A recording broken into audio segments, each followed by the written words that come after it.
tampons happen? Hey, fam!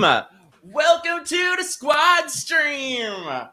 I'm so excited. We got the best people here tonight. I'm so excited. This is going to be an epic show. I got some of my favorite people here. First of all, say hello to Mr. Brian, the Front Porch Conservative. Good evening, everyone out there in internet land. How you doing? I heard some wild, bodacious rumor on Twitter that people were getting together this thing, something about, conversations, hilarity, tomfoolery, wisdom. I don't know. I had to come check the whole thing out. That's all. I don't know about wisdom, but say hello to some of you. This was one of my first guests, and you haven't been on here in years, but somebody who has to get on Twitter and has to get more stuff, Mr. Greg Wilson. Well, hello. And the queen, our bestie, the first lady of Texas, Keri fucking Smith.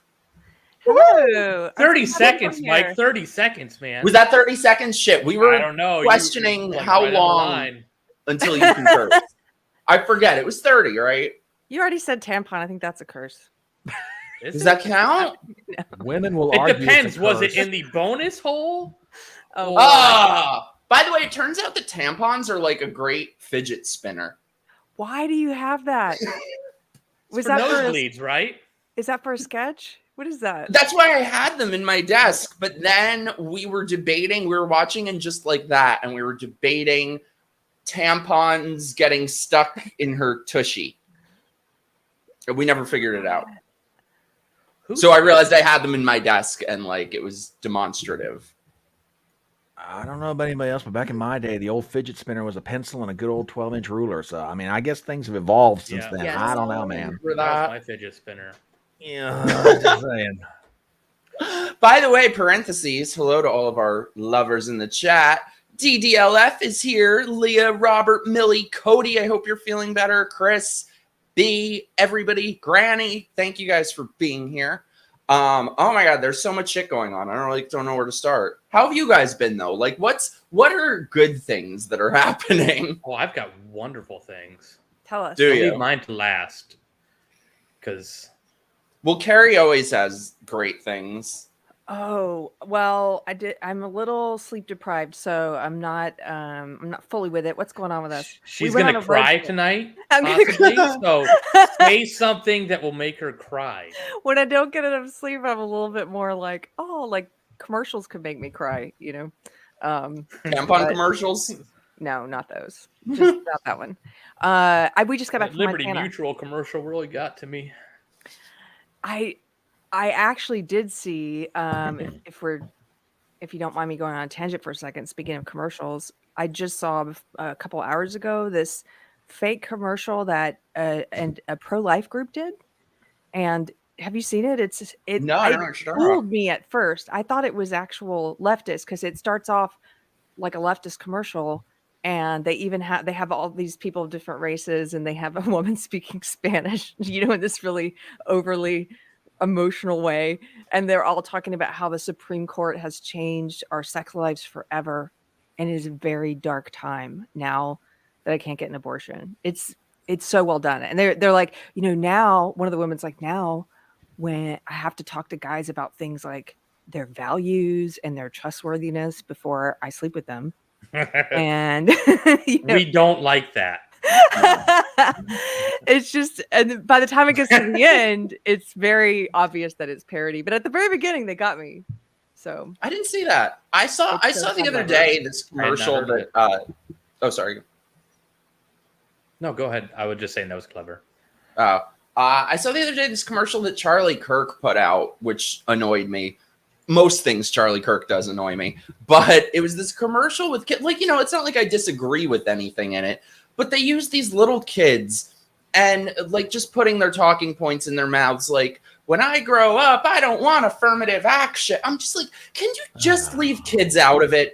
I don't care if it's shit that I agree with. I feel like there is no greater evil than people pushing their ideology on kids. That's to use the millennial term boomer. That's the boomer conservative marketing And it has never worked. It's always been stupid and hokey.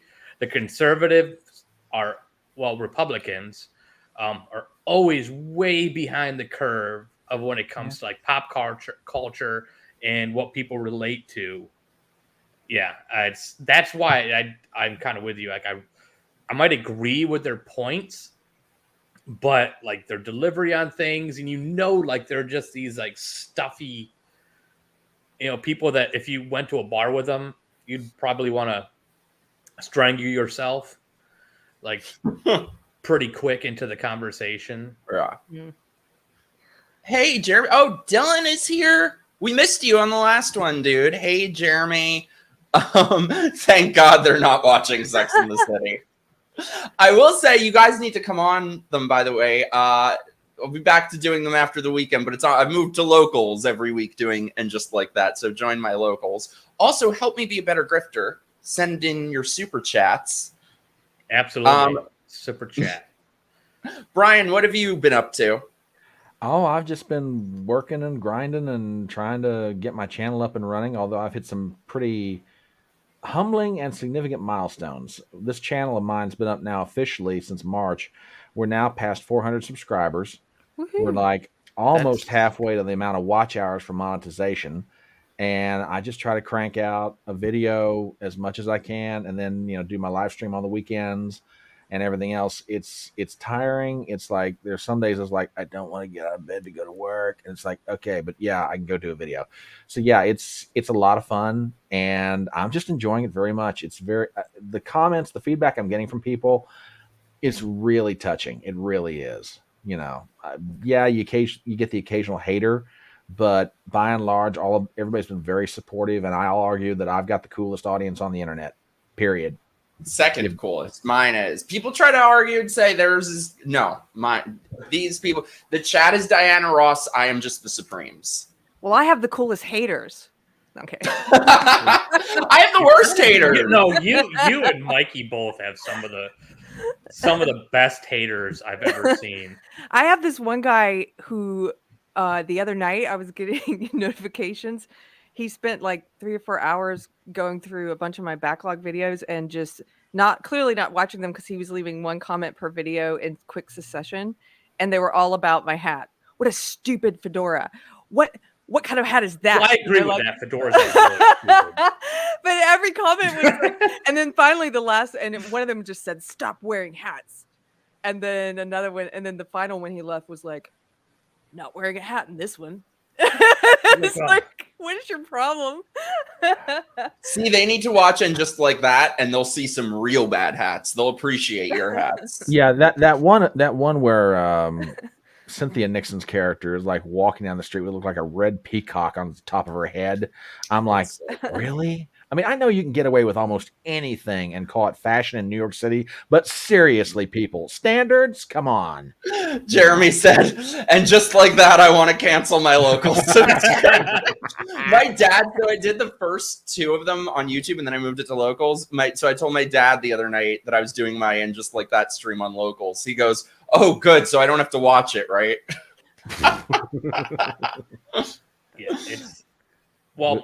My wife was a big like Sex and the City fan. I think I already told this to you, Mike, but not to the audience. But she loved like the original Sex and the City, and then she started watching and just like that. And I think she might have gotten 2, maybe 3 episodes in. And she's she's pretty conservative. I say that to exclude the Republican Party because I consider them 2 separate entities. Mm-hmm. But she's pretty conservative, but she has a much stronger like threshold to withstand wokeness than I do. And even she was like, "This is nuts. Like, this is insane." And she couldn't stand it. And she was a huge fan. You know what? I haven't seen it yet, but I really want to get around to seeing that Sound of Freedom movie. Oh, have you guys seen it? And it's amazing. Yeah. Yeah. Can you explain to me why they're so? It's literally just because, and I heard it's based on a true story. It's about child trafficking. So, and the media is going berserk over it. So where are they getting it from that they're all saying it's QAnon? Like, there's nothing QAnon in the movie, I'm guessing, right? There's nothing QAnon in the movie. I mean, because why would there be? Like, the thing is about this movie, and this is just my observation. Normally with movie critics, they're critiquing the acting or maybe the script, the quality of the cinematography, or the normal technical things that you would expect movie critics to pick apart when it comes to a film.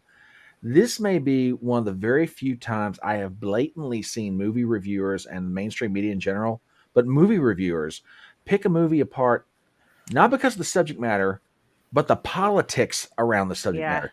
QAnon is never mentioned in that film at all, but because it brings up the subject of child trafficking, all the lefties out there in the movie reviewing crowd are just absolutely glomming onto it, and they're just trying to like, oh, this thing's conspiracy theory, oh, this thing is that.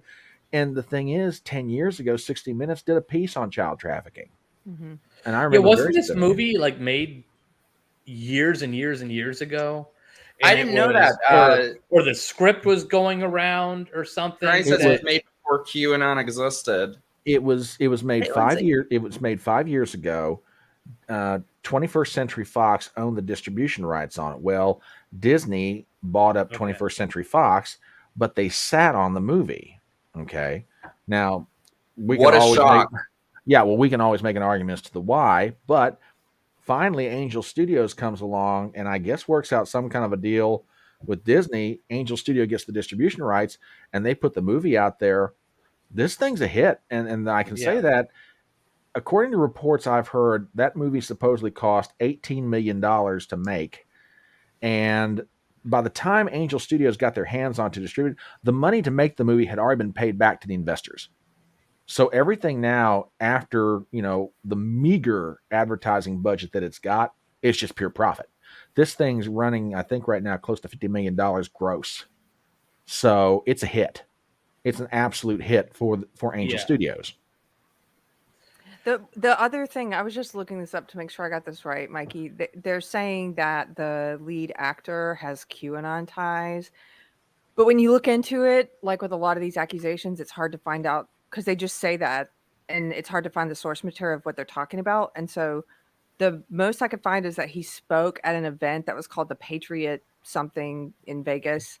And they said that he used some QAnon phrases that are associated with QAnon, and that there was somebody else there. Like what? Child trafficking is bad. Like the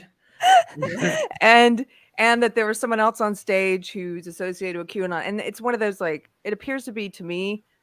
It's likely because I don't trust the media at all anymore. So my gut reaction is when they're calling someone QAnon or crazy. My instinct is to say that's probably not true. Let me look into it and see if it is. And even if it is true that guy, how do I know what his web surfing habits were? But if he ever read Q or not, the point is there are tons of actors like Pedro Pascal who openly believe racist, sexist, collectivist ideology, who are into the woke ideology, and people don't tear those movies apart in the mainstream because of the guy's politics or his ridiculous beliefs. How many movie stars? Yeah, how many movie stars believe that the Florida bill is called the "Don't Say Gay" bill?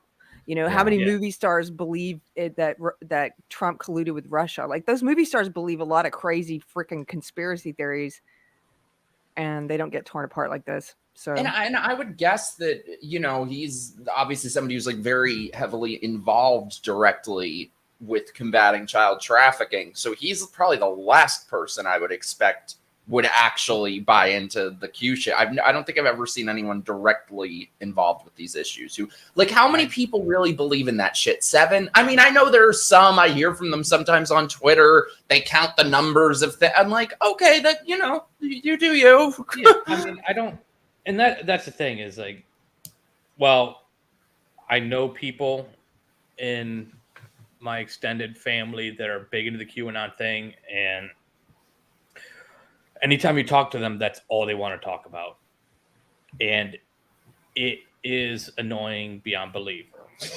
I know one. I know one too. Like other than that, like they're good people, they're nice people. Yeah. and a lot of them are really smart, and some of the stuff kind of baffles me because, generally speaking, they are pretty open-minded. We'll look at the sources and double check everything, but it's like it's something about that it uses bits of truth. Yes. And then it reels you in. It's like, well, that's true. And then it just starts like slowly adding these lies or just, stuff that can't be proven onto it, and just, starts fantasizing reality, and people get sucked into it. And the thing that's crazy is like that child sex trafficking stuff, like a lot of that is true, other than like this, you get into like adrenochrome craziness. But I mean, child sex trafficking is a huge, huge thing. And it is absolutely disgusting. And what makes it more disgusting is the way that the media is acting. And it shows you, it should be eye-opening to people because it shows you a whole lot about their attitudes. Like when you have I haven't seen the movie. I don't know if I'm going to watch it because like that stuff just, I don't want to feel awful. Yeah. It's like watching like a movie about the Holocaust. Like I just feel awful for the rest of the week. Like I want to have an enjoyable experience. But there are things that you probably should watch. And I think it's more geared to people that aren't very aware of it. I know people that have actually been sex trafficked, and I've seen how it has completely collapsed their mentality, and where they'll be fine 1 minute and then they'll have an episode and they'll do things that are so self-destructive. Like they will try to destroy everything in their life and push everybody away. And where they've, attacked me and, degraded me and everything and every which way, because they were just, there's so much emotion. They don't know how to deal with it. And I've just sat there and was like, I know what's going on. It's like, I'm going to let you have your time. Like, I'm not going to listen to any of this. Like if you want to get it out, you can insult me and say all the worst things you want, and I'll forgive you. And I know in like a few days or a week, you could come back and stuff, but it'll be, I want to cut you out of my life. Like F you, blah, blah, blah. And you just have to be there for them. And it's like, when you experience it, it's something that I don't know how to really explain it. It's just something that takes you into a whole different area. Like it blows you away of how absolutely destructive this is. I mean, it might as well be murder, because you've killed something in that person that you can't get back. And so I'm going to take it very seriously, and it's something that impacts me. So when you see the media acting the way they do, to me, it's confessions through projection. I think Viva Frei coined that term. Is they're so afraid of this topic because I think a lot of them are in on it. Oh yeah. And It's you see, he just had a guy that just got busted. One of their big new presenters, and this stuff is almost out in the open and accepted, and it blows my mind. It's so close now to being out in the open. That's the other reason they attacked Jim Caviezel. Is that how you say his name? Caviezel. Thank you. Because he also has talked about, he's talked about these issues. And so they try to make him sound crazy. And he believes there's a secret network of people that abuse children. There was. Yeah. It's all over the world. Like, yeah. It's true. Yeah. There's like verifiable, undeniable evidence that is absolutely true. And that's why I completely agree with this, Granny Q, as a side. Absolutely. Yes, because like you said, Greg, there's a little element, there's more than a little element of truth in it. And then they take it to a ridiculous level and add fantasy on top of it, so they can obfuscate and say, look, they're doing it right now, even with this movie, that anybody who tries to talk about this issue is QAnon. Well, and to give you an idea of how badly the media doesn't want to touch this, as of Tuesday, and it may have changed since then, the New York Times, the LA Times, the Hollywood Reporter, none of those three organizations had done a review on this movie.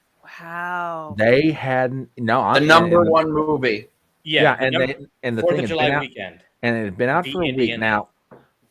In all fairness, and I found this article on Breitbart. In all fairness, no one knows for sure whether Angel Studios sent out an invitation to the movie reviewing crowd and say, "Hey, we're going to do a showing. Come watch it." Could be they did. We don't know. The other thing is, it could very well be that those three were going to send somebody this week to go watch it and then write up a review. But I can't see them doing that because Mission Impossible is coming out. It's going to suck up all the oxygen. So, but at least as of Tuesday, I need to watch the those movies. three of the biggest media organizations in the country that you would normally expect people to tune into for news won't even do a review on this film. That's just how bad it's going to block it out.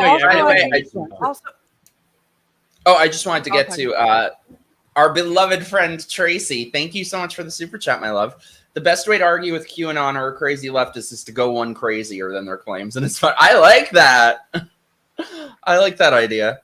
Oh, I kind of did that with one of these QAnon people who somebody like wrote this crazy tweet about like all numerology and the letters and so I just like counted the letters in his tweet and was like, that means that. Yeah, and that's I know people that are like that, and they're good folks. I don't agree with any of that. I don't see the logic in it. And it's one of those things that there's a hard way. It's hard to separate like that little bit of crazy from somebody and then see them for the rest of the person they are. But it also, go ahead. I'm sorry. Oh no, go ahead. This is why. Okay, for example, when Pizzagate, the conspiracy theory Pizzagate was in the news, none of them. There was only one mainstream news report that I remember seeing that covered it with any degree of investigative journalism that was actually trying to find, is there truth in any of this stuff about Podesta's emails or about this, what's true and what is a fabrication. There was only one report I saw that did that. And it was like from some local news channel, and they did a really great job. But otherwise, the mainstream news ignored it and pretended like it was crazy.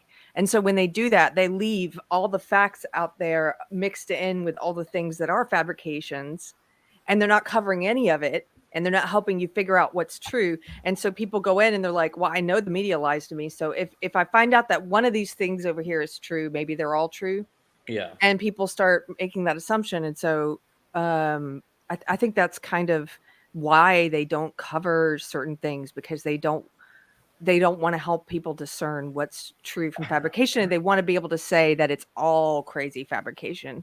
And the hard thing is, it's trying to figure out, like, are they covering it because they know it's true, or are they just not covering it because they want this conspiracy to continue?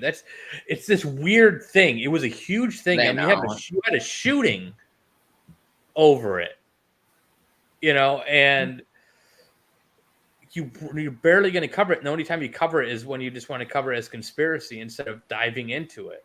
Yeah.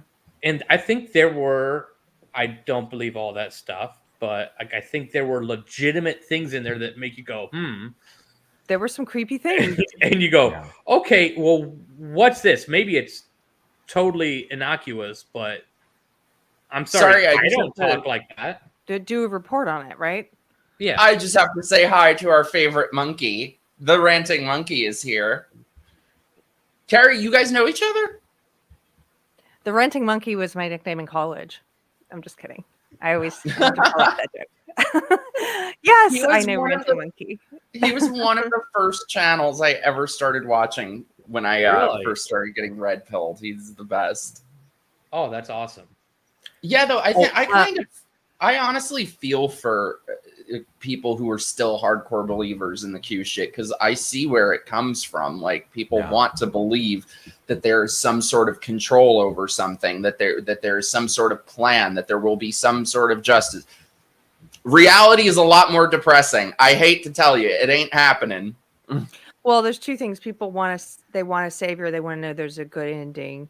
And then also there's this phenomenon I had not heard of until the past year. It's called apophenia. Have you heard of this? It's No. the tendency to recognize a pattern between different things which may or may not be related. And so game developers were talking about QAnon in relationship to what they do when they design these like the games where you go in the room and you got to get out of the room and there's clues and stuff to find. And they're like, sometimes people will latch onto something that's not a clue and they'll just be absorbed it because they think everything there must be related. It must mean something. Yeah, it's like an escape room. Right, an and escape like room. red herrings. So they're like, when you go into a place like the QAnon board or what have you, and there's all these things, there's some things that are true and there's a bunch of things that are not true that are wild fantasy.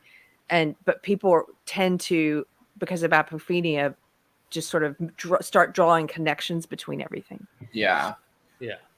Well, it's like, I mean, I read Breitbart every day.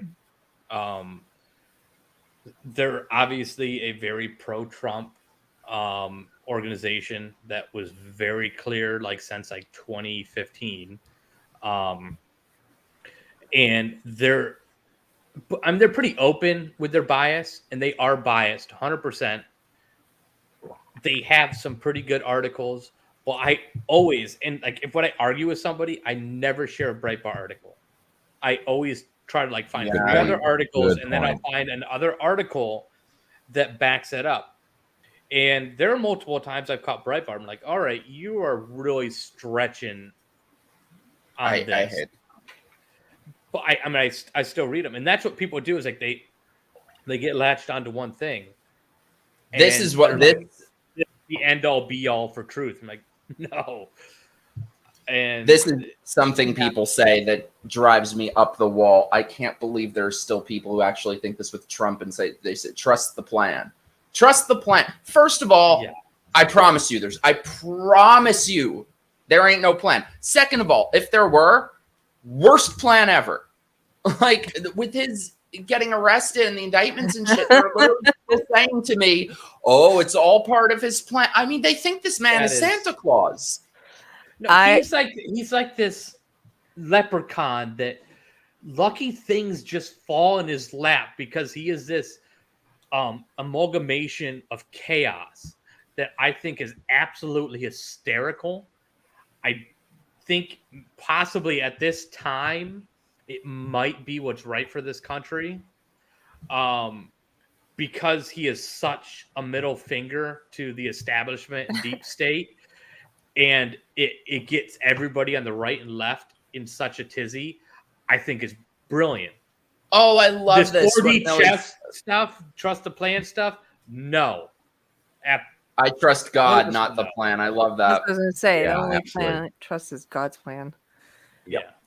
And the thing is, like, you don't have to, it's, people get, when you say trust God, there's a lot, like, I'm agnostic.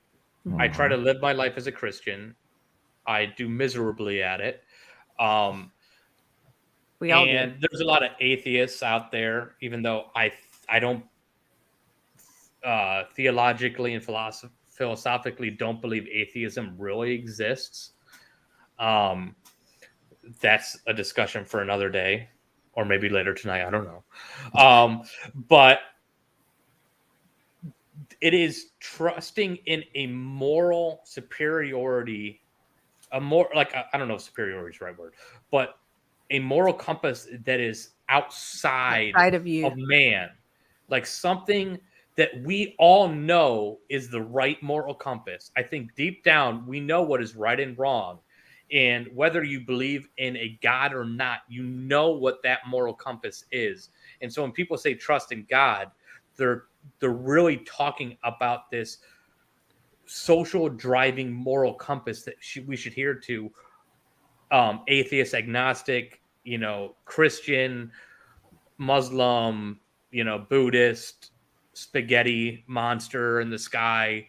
It doesn't matter. I mean, there should be a moral compass that guides our society. And that's what people are talking about. A lot of people get so caught up in that. And it's like, no, like that's, trusting God. It means like trusting in a higher moral power that is beyond us. Well, speaking of Trump, I want to touch on, I have it here. I want to touch on this DeSantis ad that everybody is losing their minds about. You would have thought DeSantis took Cher's name in vain, that he, opened up the gay concentration camps. So That's also okay. You mean he hasn't yet? What? I was told Trump was going to. I had big plans. I got a target right there. So before we get into it, where do you guys stand thus far on the election, Brian? Well, at the risk of you bouncing me off this stream, No. This is a free fucking thought zone. Vote for whoever the fuck you want. You do you, my love. I am supporting Trump with the caveat that I understand that he has narcissistic tendencies and an ego the size of Alaska. On the other hand, when I start running the numbers and listening to people that really I consider to be quite savvy at looking at American politics, I also come to the conclusion, for whatever Trump's faults might be, he's probably the best shot we've got, which I don't know says so much about Trump as it does the just general overall weakness of the party he's a part of. So that's where I'm at. How about you, Greg? I'm sorry. I just read Rhonda DeSantis. She said, I said gay in Florida and DeSantis threw a frozen iguana at me. That's hilarious. No, cool. I think I love DeSantis. I'm in Florida. DeSantis is massively popular here. It was drastically proven in the latest election, where he won by over 1.5 million votes to one of the most fickle and politically fickle people we've ever known in politics with Christie, but not Christie, Christ. Yeah. I love. He pays men for sex, by the way. When you hear the words Charlie Crist, just remember, talk about saying gay. He pays men for sex. Well, I do the same thing. There's nothing wrong with that. $25. This motherfucker, that's a deal. He lost as a Republican. He became an independent. Lost as an independent, became a Democrat. The Green Party better watch out. And then he ran as an independent, and he lost it. He is I think he's the first candidate. The first person in politics that has lost as every party. Wow. But he was being considered in 2012. He was being considered to be Romney's vice president, and so he got married. Well, of course he was. Closeted, so he got married to a woman, and then he didn't get chosen, and he got divorced after. Yeah, well, because it was Romney. Romney is like the used car salesman of the Republican Party. Okay, nobody likes this guy. Agreed. Wait, who did you say? Romney. I love DeSantis. Yeah, Romney is he's the used car salesman of the Republican Party. But I love DeSantis. I think his campaign is like it's like Scott Walker's campaign. It's like he was so hot. He was way up there. And that's like Howard Dean. Yeah, he just bombed. That? Yeah, or whatever it was. He was killing it, and then all of a sudden, the Dean scream. Mm-hmm. Yeah, I don't think that's what did him in. I just think Dean was kind of an idiot. And excuse me. What about you, Keri? I was a Deaniac. Well, you were an idiot. I liked him too. As he pulls the shoe leather out of his mouth. That's okay. That had to be the worst choice ever. He is now thoroughly. I mean, I was woke then, but he wasn't that bad then. He's gotten so much worse. He's gone off the rails like a lot of them have. I'll agree with that. Well, like a lot. People pick up on this stuff. That's the thing, is like a lot of people have been in politics. I mean, not in politics, but they've been watching politics for a long time, and they're starting, especially with the evolution of social media and the internet, they're getting accustomed to seeing stuff real time. And they're seeing these mannerisms. They're seeing how these politicians are acting. And people in general are not dumb.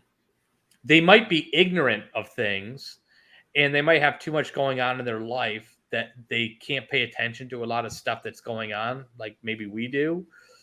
But they see this stuff and they're like, that dude's fake. And it's not so much the substance of what they're saying, it's how they're saying it, how they're acting. That's why, you know, people like Charlie Kirk and even like a Ben Shapiro and stuff, I think they've kind of hit their plateau. Like, I agree. Like, they're not going to get much more popular than they are now, because there's like, all right, well, there's a fakeness, there's a machine behind it. And I think people are picking up on that.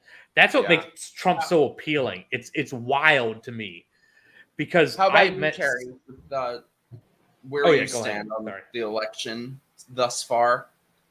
Well, I don't understand the bitterness and the acrimony, so I don't care that you, Brian, are rooting for Trump right now, or, you know, I'm rooting for DeSantis right now, but if Trump wins, that could also change. I don't know. But if there's no cults here. There's so much. Well, there's we're Go still in the wherever you middle want. of, you know, the thing is, I don't like it when people get locked into something and then their mind can't be 100% changed, especially this early in. Agreed. So my mind is open, but right now I like DeSantis. And I all of a sudden in the past 3 months, I've heard people saying, you know, yeah, he was polling way up here. His chances were great. And now his chances are not great. And I'm like, okay, well, I guess I'm just going to keep my eyes open and see what's happening. But if whoever is the nominee, I'm voting for them. I also don't mind RFK Jr., although, like, nobody's perfect. He's awake on the authoritarian medical policy stuff, but he's totally sleeping on the woke stuff. Like, he doesn't understand. He's got some big gaps there in understanding. I 100% respect RFK. I agree. He's somebody that I respect, people that if we disagree, like, they're well thought out. Yes. And they can argue their point. I was like, we can disagree all day long. That's fine. And like, RFK, for the most part, there are things that are like, dude, you don't have a stance on this. But yeah, I agree with you 100%. Like, he's like, I would never vote for the guy, but I wouldn't be upset if he became president. I just want someone in there who's not a part of the cult. Yeah. And agreed. You know, right now there are, I can't think of any other Democrats. I mean, didn't Tulsi switch parties? There aren't any other. She left. Well, right. She's independent now. She left. I believe she's independent. Yes. And so I just whoever is going to get the cult out of there, great. Although on the other hand, and I'll say this, I don't actually even trust national elections, and it's not just because of the last election. I don't trust them all the way back to at least Kennedy, probably. Oh, they've always been rigged. Right. Always. I don't. Oh, to a certain degree. Mikey, your video is coming down. Okay. What? Oh, what? You missed it entirely. She demonetized you. Come on. No, he said. Oh, they've always been. Yeah. Oh no, because my last screen got taken down, so I thought you meant this one was. Started, I was gonna. No, I was joking that it's. Oh, I don't give a shit. Say what you want. Yeah. It's because you're gay. That's all it is. Yeah. So for me, like, I'll always be very honest with you guys. I think right now, I anticipate it'll stay that way. I think DeSantis is by far the best option. However, all of these people, whether they're for Trump or DeSantis, like these Twitter people, they're driving me insane because they're all so full of shit. Even when I agree with them, they are so full of shit. Some of them, Trump walks on water. Nothing is ever his fault. He's never wrong. And now these people with DeSantis, he walks on water. He's never wrong. And they're all paid off. They're all so full of shit. So I'm not paid off by any of these people. So I'm just going to be honest with you guys and tell you what I think. I think Trump will lose. I think people say the election was stolen. I agree, but it wasn't stolen. I think mostly it wasn't stolen the way that people think. I think it was stolen legally. It was allowed to happen. There was funding for mail-in voting in the CARES Act that he signed. If you look at the Time Magazine article about the cabal and stuff, this was the most preventable thing in the world. They were outplayed at every moment. It was allowed to happen. We all knew it was going to happen, and they did nothing. So what I've been asking for 2 years to even consider Trump running again, especially that's not even getting into how he just allowed all of the COVID stuff to happen. Yeah. Took no leadership with the mandates. But to even consider him running again, what I've been asking for 2 years, what is the plan? People say trust the plan. What is the plan? If the last election was stolen and you have shown that you had no capacity to come up with any sort of strategy or team or anything to overcome that, what will be different this time? And nobody can answer that for me. Yeah. Oh, go ahead. Sorry, one sec, Brian, and then No, that's fine. That's fine. You have some super chats. Tracy, my love. Ramaswamy is my choice right now. Could change, but I'll vote for whoever the Republican nominee is. I will too. I don't like him. Something about him. The only one I don't like. Damn. Something about him. He says all the right things. Sorry, I agree Tracy. with everything he says, and he's I so. think it's kind of slick. fake. Yes, it's there's kind of something- fake. There's I don't something in trust him him. that makes He's me like a think used of, car And salesman. I could be Has- wrong. I hope I'm wrong. He says hope I'm everything right, wrong. like you said. Damn. Okay, That's but we're crazy all that I agreeing said. here. I'm surprised. I thought it was just me. I don't have a rational reason, but he sets off my gut instinct. I feel like he's like the snake from the Jungle Book. I'm like, why are you trying to hypnotize me? Yeah. He's kind of like a line from one of my favorite James Bond movies. One of the bad guys looks at the other bad guy and says, "Yeah, I ran this guy's record. Never missed a day of work. Completely spotless on his work record. His bank accounts are in perfect order. He's never overdrawn a check. He's never had a parking ticket, which goes to my law. If the guy's too perfect, he's not." And that's Vivek Ramaswamy. If he's too perfect, he's not. But He's the kind of guy in a job interview who that's they good. ask, "What's your biggest weakness?" And he says, "Oh, I just work too hard, and I'm too good at what I do." I think that's the best way of putting it. Yeah, I'm just too dedicated to my job. I'm just too Yeah. Well, Jeremy, thank you, my love. $5, the nukes fly before we even have an election. Yeah, I don't trust this shit either. Like, there was so much corrupt shit in the last election on top of everything I said. I would agree that they're certainly trying. Oh yeah, yeah. I don't think it's going to happen, but the cluster bomb shit. Yeah, they're certainly trying. Yeah, and it was just announced today we're sending 3,000 Army reservists over to Europe, and I'm like, you've got to be kidding me, seriously. But I mean, one thing that you guys are talking about, and I'm noticing this more and more, and it's something that I'm observing in myself. I think people forget something when it comes to voting for president. We're not voting for pastors. We're voting for politicians. Yeah. They are not perfect. None of them are ever going to be perfect. And, it goes to something else that Keri has spoken to beautifully on her channel. And that is, our solutions to our problems are not going to come from government. They're going to come from each of us in the communities where we live, in the towns where we are, in the cities we find ourselves, where we're involving ourselves locally in trying to make where we live a little better place. Yes, because can I just propose can I give you guys a conspiracy theory? If you need a new one. Okay. Oh, we always do. Wait. Go. Just imagine, hypothetical. I'm not saying I believe this. I'm just saying. Oh, sure. My mind is open to the possibility. What if the powers that be, who have the power to make sure things go a certain way, do you think they would have benefited at all by Trump being elected in 2016? I think they maybe did, because the country became super polarized and chaotic. There were protests in the street. The left became radicalized, right? Like that. And so if there are interests that want to keep us at each other's throat, that's all I'm saying. If there are what's called the deep state, the people in the 3-letter agencies who never get, voted out, they're in there, whoever's in charge, the people who remain in the government. If you are a person who thinks that one election might have been tampered with, whichever election you think that is, because a ton of people, including Hillary, thought the 2016 election was fair, right? They were all, Michael Moore talked about elections being rigged way back when. Like, the left also doesn't believe the results of elections. Okay. So if you're a person who doesn't believe the results, maybe, or of one particular election, why couldn't it be all of them? I don't know. So anyway, that being said, that's why I'm kind of like, I'm still going to vote in the national elections, but I don't have much faith in the national elections doing very much anyway. And I've started, like a lot of people, looking at the local city council and the stuff that's going on around me and what they're doing in schools and how to fight it on the local level. And also how to make our communities unattractive to the woke missionaries. Because, in Texas, we're getting a lot of people moving here. And I'm like, I'm fine with the cultural refugees, but I don't want any more cultural missionaries. So I want everything in our local elections to go in such a direction that they don't want to come here because they're scared. Any terrible thing they say about Texas, I'm like, it's true.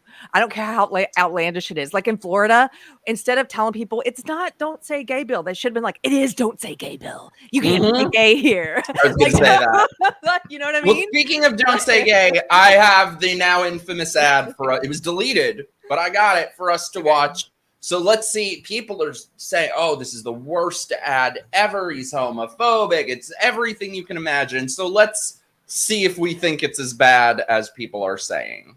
Okay. Do everything in my power to protect our LGBTQ citizens. If Caitlyn Jenner were to walk into Trump Tower and want to use the bathroom, you would be fine with her using any bathroom she chooses. That is correct. Okay, so first of all, the editing is terrible. And I will say, since I paused on here, the one thing I really didn't like about it is that they went after Lady MAGA. His name is Ryan. He's a great just the sweetest person you could ever meet. So I think that was the thing I didn't like the most. But let's watch. Future, can transgender women compete in Miss Universe? Yes. Make America great again. Psych! And here's what I think is actually the worst part of it is the editing is so bad you can't read anything on screen. Like, watch. I'm going to try to read these headlines. DeSantis shuts down pride events in St. DeSantis and no one is more. I cannot think of anything more horrifying. It really has shut down drag. Just produced some of the harshest, most draconian laws that literally threaten trans existence. Congratulations, Ron DeSantis. Mission accomplished. You win. The governor formidable.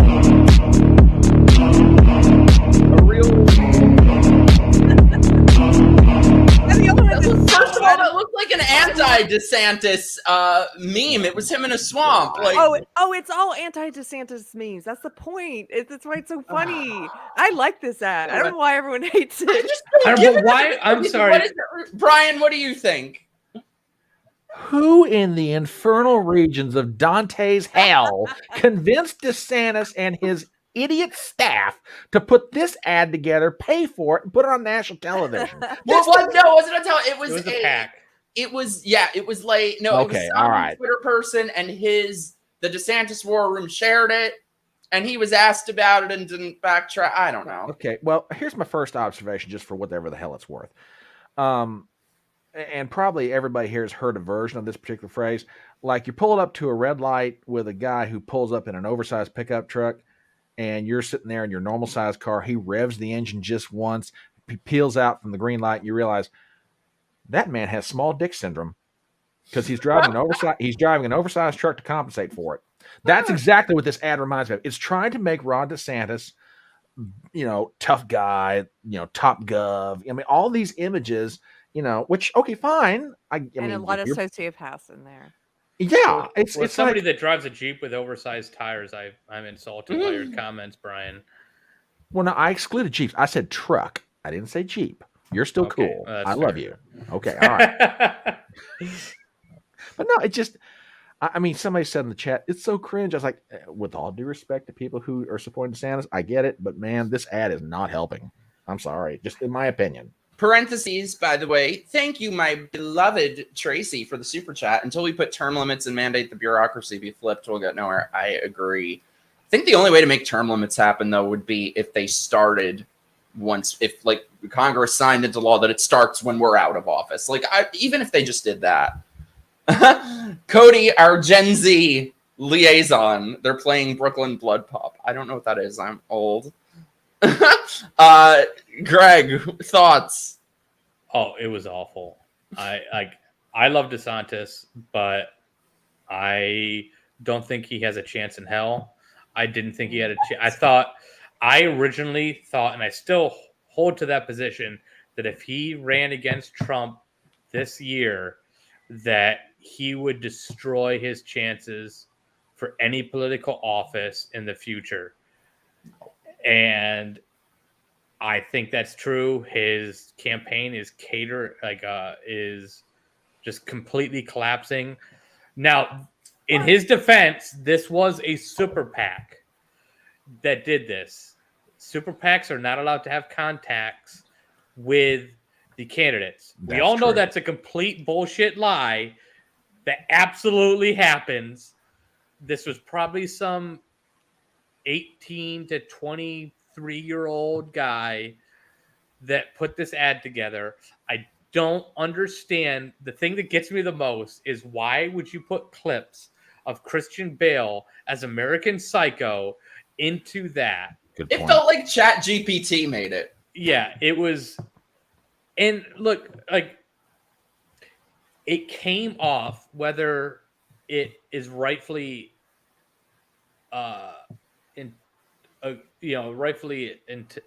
interpolated as that or not, but it came off as like this, oh, we're against the gays. And I'm like, no, conservatives aren't. Conservatives is about, you live your life how you want to live. As long as your pursuit of happiness does not impact my pursuit of happiness, you do whatever the hell you want. And so, like, you can do whatever. And so this came off as like anti-LGBT, which I'm not. I'm just like, keep the kids out of it. You know, like, don't make it a cult kind of thing. And that's what annoys me. And I'm mostly annoyed by the LGBT, not to get into a separate subject, is because it's an insult to my gay friends and trans friends that are just like, I just want to do me and be left alone. Like, why are you putting me in this bucket? That's why I'm a little bit torn when they say LGBT. Like, when it comes to like being anti-LGBT, I kind of am at this point. Yeah. Because like, I just don't agree with the grouping. So I don't know. I don't know. I don't know. I think politically it was really bad. I think it was actually, I take that back. It was not made by an 18 to 23-year-old. I think this was made by somebody in their 50s. That's what I was thinking. It was trying to look cool. That's what I was thinking. Never seen certain movies that they, except for Top Gun, that they put into there. And that's what they did. They're like, oh, I use this music and these clips. Like, that's cool, right? I used the guy with the big, like, burly chin. It's like, come on, dude.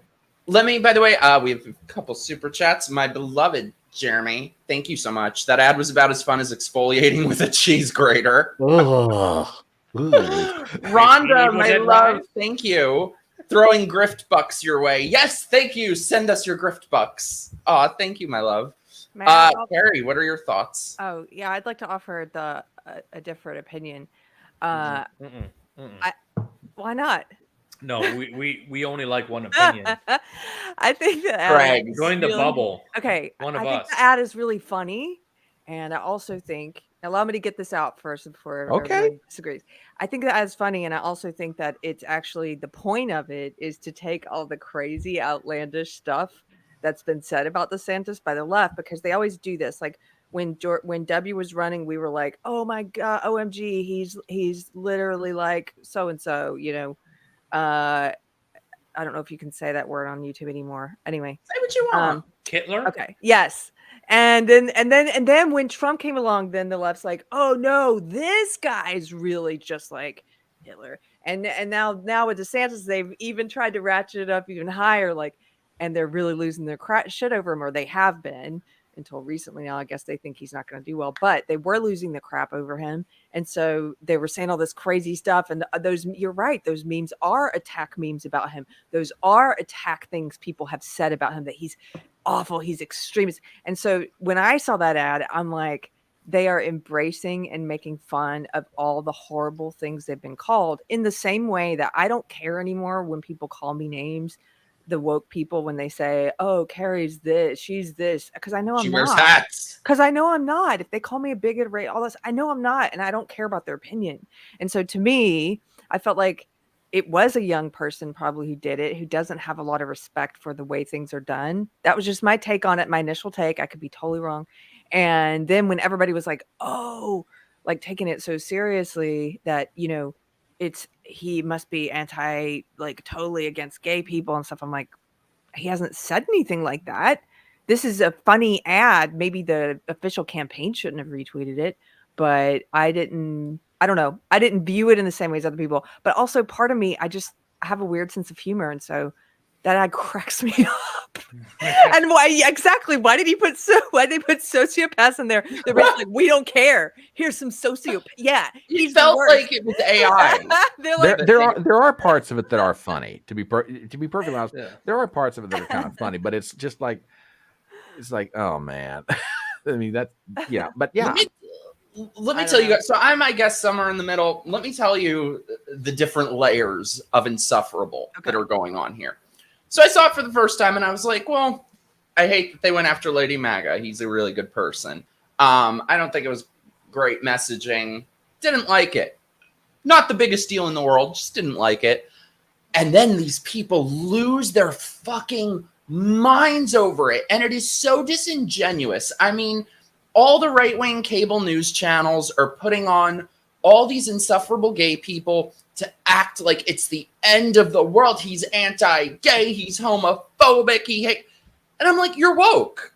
You're fucking woke. Like, be against it. Say whatever you want. Have your opinion. But the grandstanding is just so disproportionate and so over the top. And I think it just goes to show how full of shit a lot of people are. On the flip side of that, then there's the sort of insufferable conservatives who are embracing it so much that I'm like, is this the messaging you want going forward, where it would be that sort of like Republicans shouldn't accept gay people? So it just brings me back to, I fucking hate everyone. I just want to like go put my toesies in the sand, live on the beach, and they can all go screw themselves, because I think nobody looks good in this. Well, Mike, you're never going to live on the beach and put your toes in the sand until people give more super chats. Thank you. You're like my hype man. Can I say something to Keto and Crime, though? Because I've been meaning to reach out to Keto and Crime, that has given you multiple super chats this evening. She's amazing. You got to come back on. We need to do another true crime stream. I've been meaning to get with her to do a stream or multiple streams with her, because I have a special love for Keto and Crime. Oh, really? I've been on Keto since April. We were texting the other day, trying to find a horror movie that this guy hasn't seen is like impossible. I think I finally found one, right? You did, but it was Hounds of Love. And I looked at the trailer for it. I've heard of it. I heard it was good. It looked like it had some rape in it, and I don't remember. I don't like movies with rape. I do. Don't like it. I'm kidding. You would. I'm kidding. It's because you wear a blue hat. So have you two done movie reviews together, if I may ask? Because it sounds like you guys are like right up the same alley as far as the same genre of film that you love. We should. Every single movie he recommended, I've watched and liked. But I had already watched them. We almost got a screenshot and share like our conversation. Yeah. He went on for over an hour trying to find movies for me, because I'm like, dude, I'm bored. Like, I want to watch a new movie. And he kept on giving me recommendations. Like, oh, that's a great recommendation. Watched it. I don't think I've seen a good one in a while. I want to see new one, good ones, but we're talking about strictly about horror movies now. Yeah, I like horror movies. I saw you guys. We did Mikey and I did a thing with Keto and Crime. We did our top 10 countdown of horror films. That would have been fun. So I'm gonna have to send you my list later, Greg, and see if there's anything I haven't seen. I still have the ones in my notepads that you said, Keri. May, I think, was one of them. May is great. What's the other one? I have them written down. The Babadook. Oh, yeah. Babadook was good. I liked Babadook. Are you going to review the Barbie movie? Actually, that's going to be, I could say, that's going to be, so I'm starting a new little video series of movie reviews, and I'm going to be reviewing them by how much leftist propaganda is in them, and it's going to be called Cinema Splaining. So the Barbie movie will be my first episode of that. I like that. Johnny says, and just like that is the horror movie. Yeah, but Johnny didn't do a super chat, so Johnny, screw you. You're just like Hitler. Give him money. I think it's okay. I think it's okay for me to say I went to this. I just can't say more about it.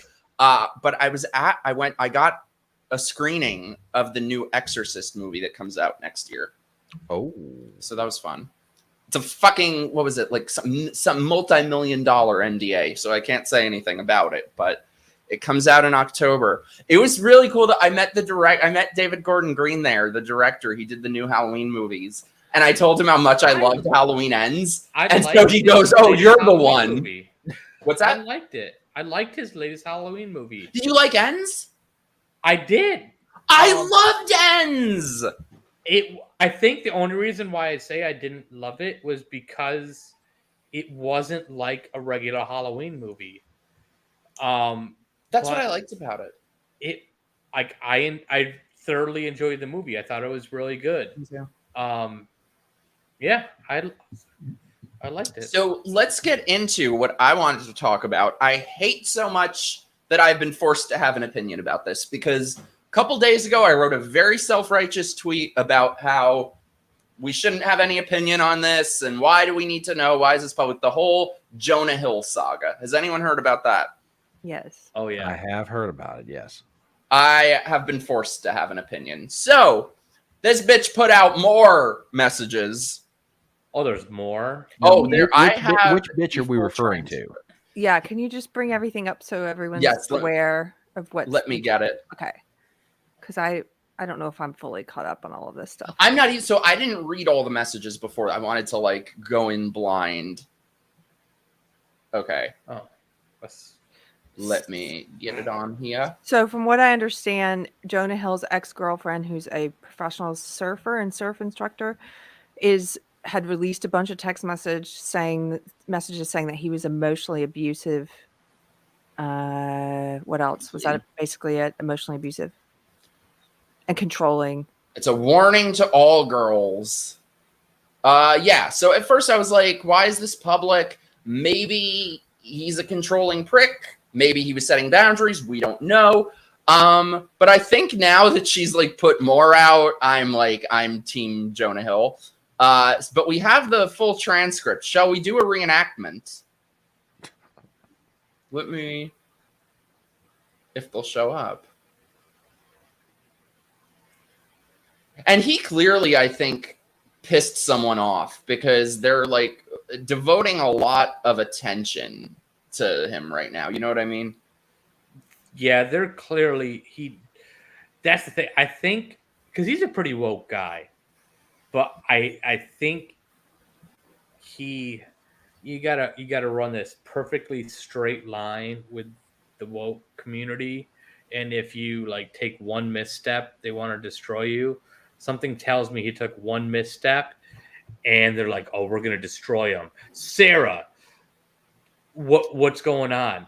Also, this happened in 2021, and now he like just had a baby in there. Okay, so wait, who wants to be Sarah and who wants to be Jonah? Well, I think Fedora the Explorer needs to be Sarah. Are you Jonah? Would be funny. Or Keri, do you want to be Jonah? I think Keri should be Jonah. I was gonna say, why don't we? I'm trying to be like Disney here. I'm trying to switch things up. Why don't we gender swap this thing? That's what I'm trying to do. Okay. I'm trying to Disney it. I'll read Sarah's parts. I don't care.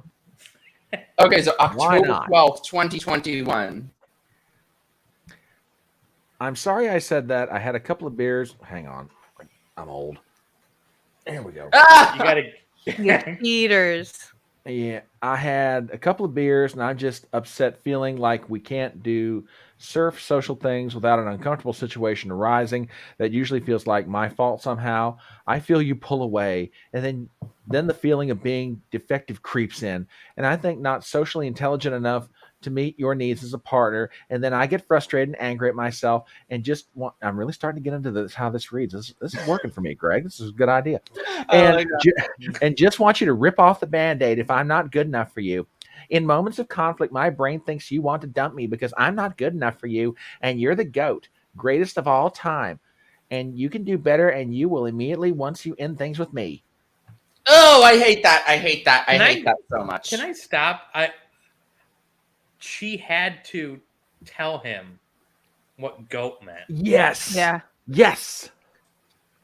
How do you? Oh, did you see Just it? had to mention that. Yeah, parentheses greatest. It's of all like, time. all right, run away right now, Jonah. Run Oh my God! I away. was. Keri, do you want to be Jonah, or should I be, or should Greg be Jonah? You do it. I don't want to do a dramatic reading of this because this bothers me. But you. Oh, can do okay, it. I'm sorry. Hold on, I'm really good at dramatic readings. Okay, you be Jonah. Wait, let me scroll down. Ew, what is this cellulite on the right? Okay, wait, let me scroll down. That looks like Okay. my leg. You're right. We can't do surf social things or develop trust until you consider me and make decisions that give regard to our relationship. I have been vulnerable as possible, and I'm telling you I'm needing to sleep up. Step up to the plate. I can't read. Which you can. I'm sure of it. But these losers don't get your time if you want me. Straight up. It's consideration. I respect your love of surfing, but I respect myself as well. And your love of surfing and being in those situations and lack of awareness is not mutually exclusive. This isn't me. I have my own issues that I own. If you want marriage and family, you can't use that 25 card step up and cut shit. These people don't get your time or your kindness at the sacrifice of mine. So far, I feel like I'm a little. I'm going to say it sounds reasonable. I'm a little bit torn only because apparently she's a surfer. So I guess if it's her job, but it sounds kind of reasonable to me. No, scroll back up to what she was saying. This bothers me. What she was saying, not what he's saying. So if you look at what she's saying, this is the first time I've read these new ones. I had not seen these. So what she's doing here is very manipulative. I'll get to what he's saying in a second. But this whole thing about like, I feel like it's my fault. I feel like I'm not good enough for you. Yeah. I feel like I just want you to rip the Band-Aid off if I'm not good enough for you. And, you know, maybe I'm not socially intelligent enough for you. And you're the best. This is someone who wants the other person to then say, oh no, you're great for me. This is the person who's who's insulting themselves to get the other person to then lift them up. And if you've known someone who does this a lot, like they do it all the time. And it just, that I'm not saying it could be two completely dysfunctional people together. I'm just saying her text alone also reads as dysfunctional to me because it's like, don't talk manipulative to someone like that. self-deprecation. Manipulative self-deprecation. Yeah, quit putting yourself down so that I have to always build you up. Like, that's gross. You know, I dated someone like that who would pull the crying card and would tell me he's not good enough for me and blah blah. He broke up with me. Mike, you said do not talk about us. What's that?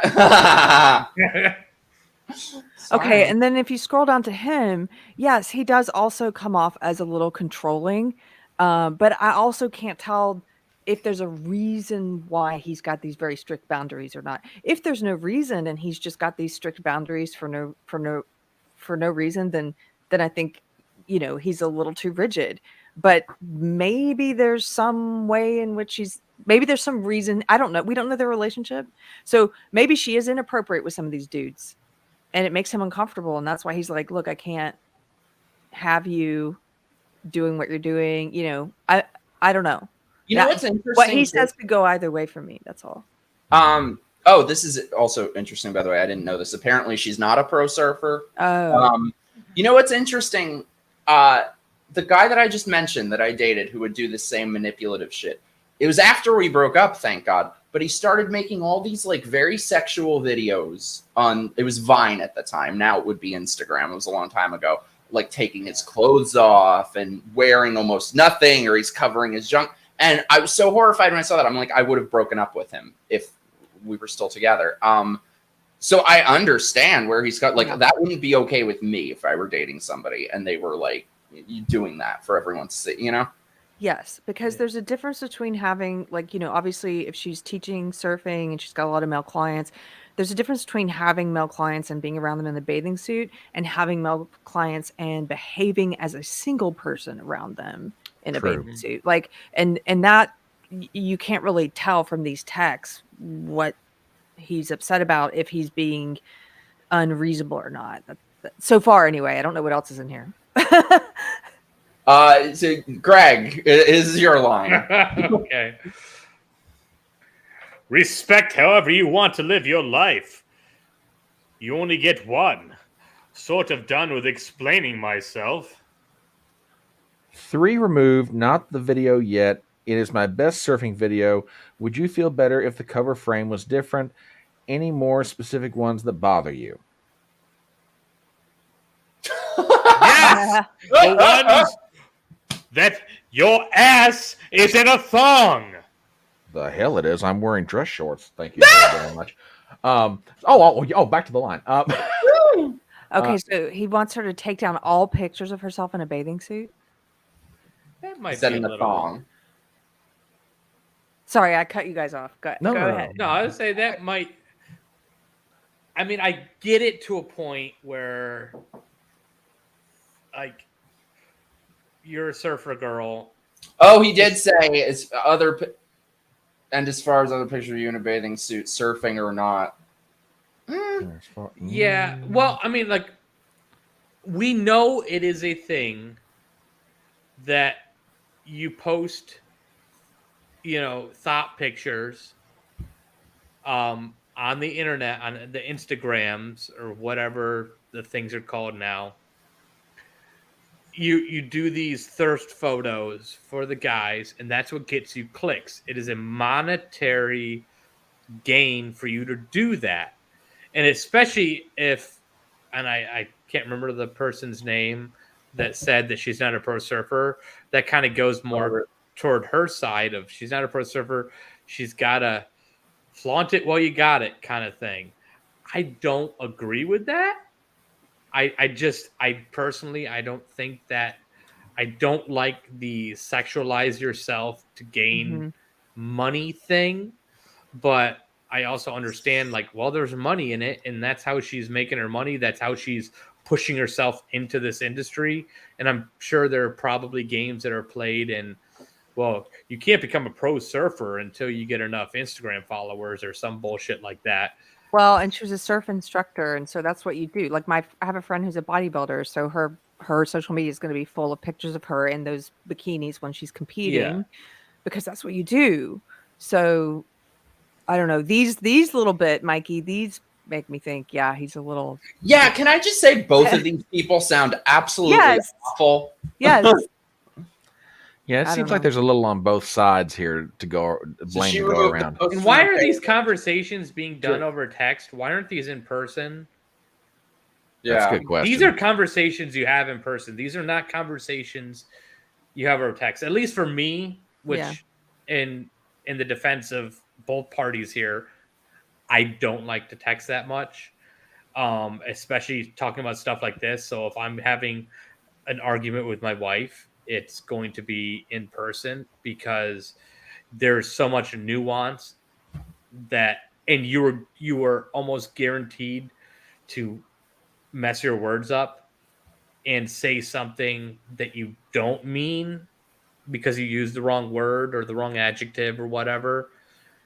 That it just, that's the stuff that's like, why are you, to me, the relationship's already done when you're having conversations like this on text. But I'm 15 no, years married, so I don't 250 know. pounds bitching about his fit girlfriend. I think they both have issues. Yeah, I agree. They both Okay. sound horrible. Yeah, well, that is fair. By the way, I have to point out also, you guys have to see that. Let me switch over to this one sec. Because I thought this was just the most disgusting thing. This was an actual article in Newsweek. Sarah Brady scores big win amid Jonah Hill text controversy. And so you see that headline and you're like, wait, what's the big win? Is it a legal thing? What's the big win? And then you go, I mean, she must have some publicist that's like pushing this. And then you see that they're talking about, where is it? Social Blade, that she gained more Instagram followers. Because What they're a talking, piece of shit. they're talking about pictures of her in a thong, and she's a good-looking woman. What? No, I mean from posting all the messages she gained. Well, I know, but her name is attached to them, and they're talking about her in a thong. Like, what did you expect was going to happen? Like, people are going to go, "Oh, hot girl in a thong? Okay, what's her Instagram?" I'm into knife making, and there's an amazing knife maker out there that is a woman, and she is smoking hot. And she posts pictures of herself in very scantily clad clothing. And I must say, it is a very enjoyable sight. And she has gotten a lot of followers that way. And like that is a strategy. I might not morally think that's right, maybe, but it freaking works, and it makes her a ton of money. And her skill can back it up when people go to follow her. This is them. They both just look absolutely awful. Well, their biggest crime here is wearing the same suit. Like, why are they both wearing the same suit? Well, he does have an American traditional tattoo on his chest of a ship, and I have to give him props for that. Is that a thing? I love American traditional tattoos. So I'll give him that. By the way, you guys chat, let us know if you want us to keep reading, but I feel like these people just sound so... I think they just both look bad. I'm gonna say they're both terrible. It's just a toxic relationship. Yeah. All right, you guys broke up. It wasn't good. Leave. I think she sounds worse though. That like this is what she's 2 years publishing it, later. No, because then if you keep reading, Mikey, should we scroll down? Because he starts saying, look what he says here. 1 second, get it back. Okay, so she says at some point after he's telling her about removing those images and stuff.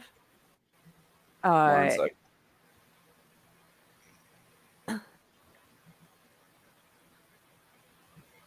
Okay.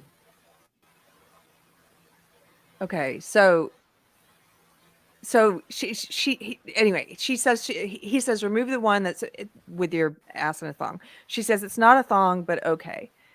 And then he goes, as far as the other pictures, you in a bathing suit, surfing or not, like take those down, right? Then he says, in response to her saying not a thong, but okay, he goes, I'm done. There's tons. I'm just going back the past month. You want to argue and I don't. And she says, you're done? What does that mean? He says, I'm just over explaining myself. But then skip down to this next part. Okay. She comes back to him later and says, all the posts I removed from my page. And he says, good start. You don't seem to get it, but it's not my place to teach you. I've made my boundaries clear. You refuse to let go of some of them, and you've made that clear. And I hope it makes you happy. Literally just say hello and leave the conversation. I love how your therapist thinks I suck. I literally am the best boyfriend on earth, period. All right. And that part right there, I literally am the best boyfriend on earth. Who says that? That to me, I'm like, yeah, they're both just children. Like they're emotional children. All so right, they both sound horrible. It's terrible though that we're living in this day and age where it's like, I don't know, you can make a. Why do you have to air your laundry? Yeah, exactly. Yeah. You can make a big splash by putting all this out there, right? Why?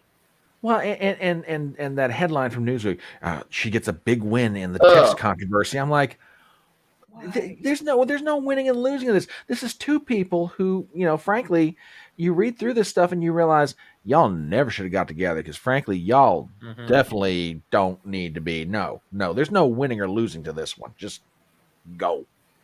be gone, separate. Yeah. It just reaffirms for me that I would never want to be famous, because just being very unfamous as I am, if people know that anyone knows who you are, it sometimes feels like everyone is either trying to use you or expose you. And I imagine somebody like him, it's that times a million. Like, who would want to live like that? Yeah. I mean, I've enjoyed a lot of Jonah Hill movies, like, thoroughly.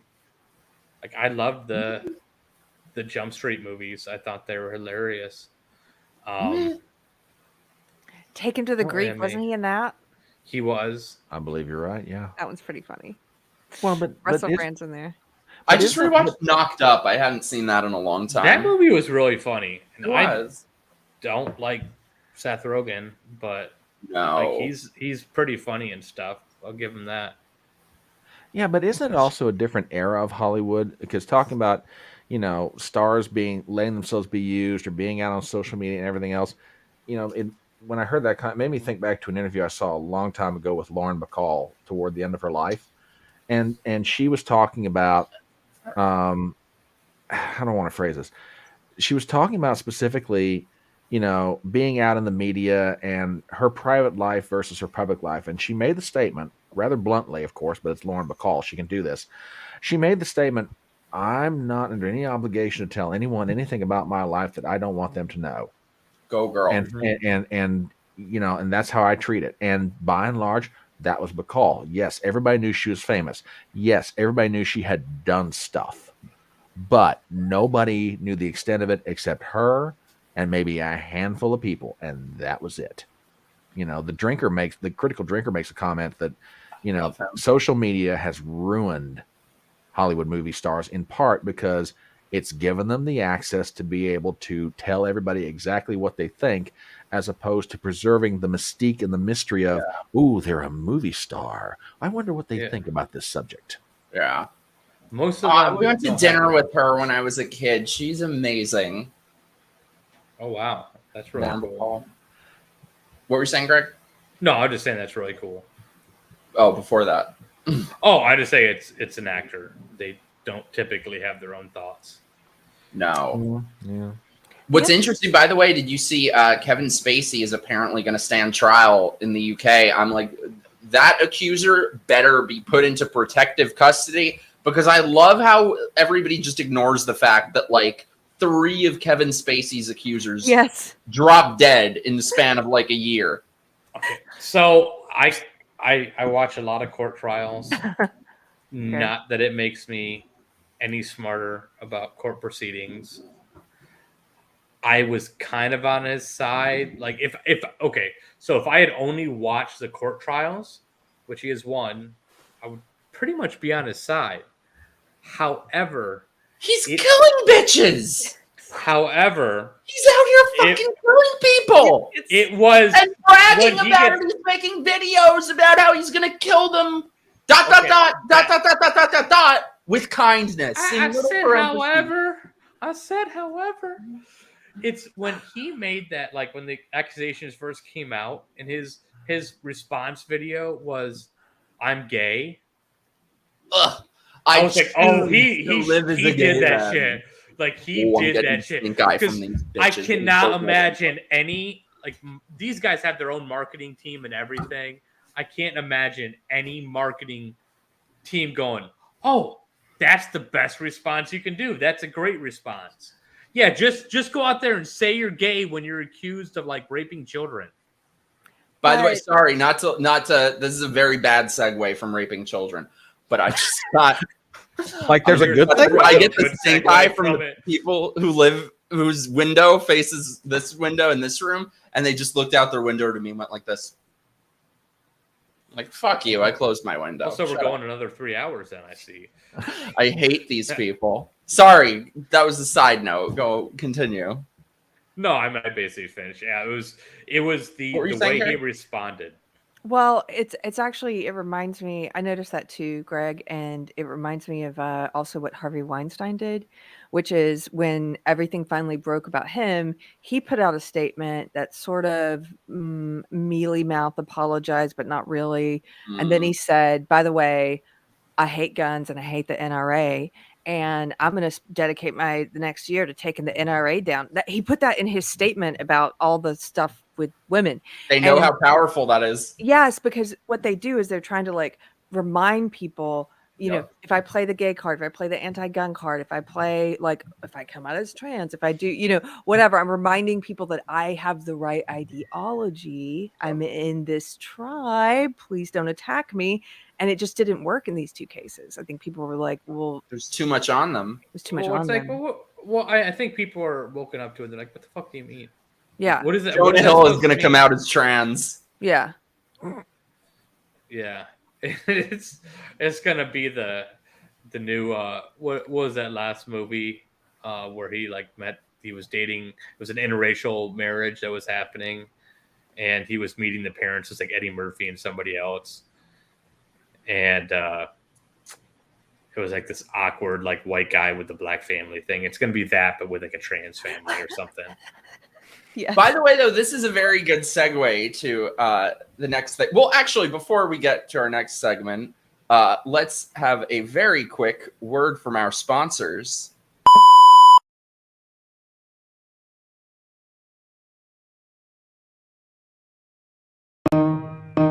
It's time for my grifting. Give me all your money. Don't just be a drifter. Help me be a grifter. Fuck you, pay me. I love it. Bravo, sir. Bravo. Bravo. That's right. So if you're making comments, put some dollar bills behind those words. So if you like the channel, join my locals community. We are doing every week hate watch parties and just like that. We do game nights, movie nights. We're going to have our next game night and Zoom hangout next week.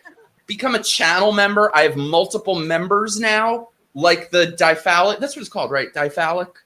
The double dick dude. The dude with the two dongs. Maybe on locals we'll have a stream where we go through his pictures. I am all in now. What is going on? You never seen the two dick guy? No. Yeah, I've never heard of this. They're like this. They're quite sizable. Both quite sizable too. Crazy, you can't look away. But yes, anyway, send us your super chats if you feel so inclined. Join my locals, become a channel member. The stuff is below. Also, subscribe to these lovely people. Their links are below. They have amazing channels. Greg, you need a channel or Twitter. Get on Twitter. I have reasons. I can't talk about them. Ooh, our friend Cody has a very important question.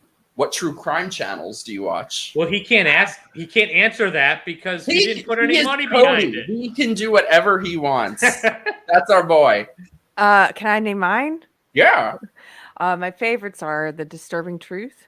I've mentioned this one before. No, Keto and Crime. Come on. Keto and Crime. But in terms of I don't know any YouTube channel, not just true crime, that puts all of the production value in that he does. In fact, he takes like months. It's the Disturbing Truth. Oh, I gotta watch that. It's like better than television quality. And he even does, I think he uses AI to even help with some of the still photos of things to kind of animate a little bit. He does so much background research and he takes like several months off in between videos because each one he's like producing a mini movie. And yeah, anyway, sorry, Disturbing Truth. This is what I was going to say. I love Stephanie Harlow.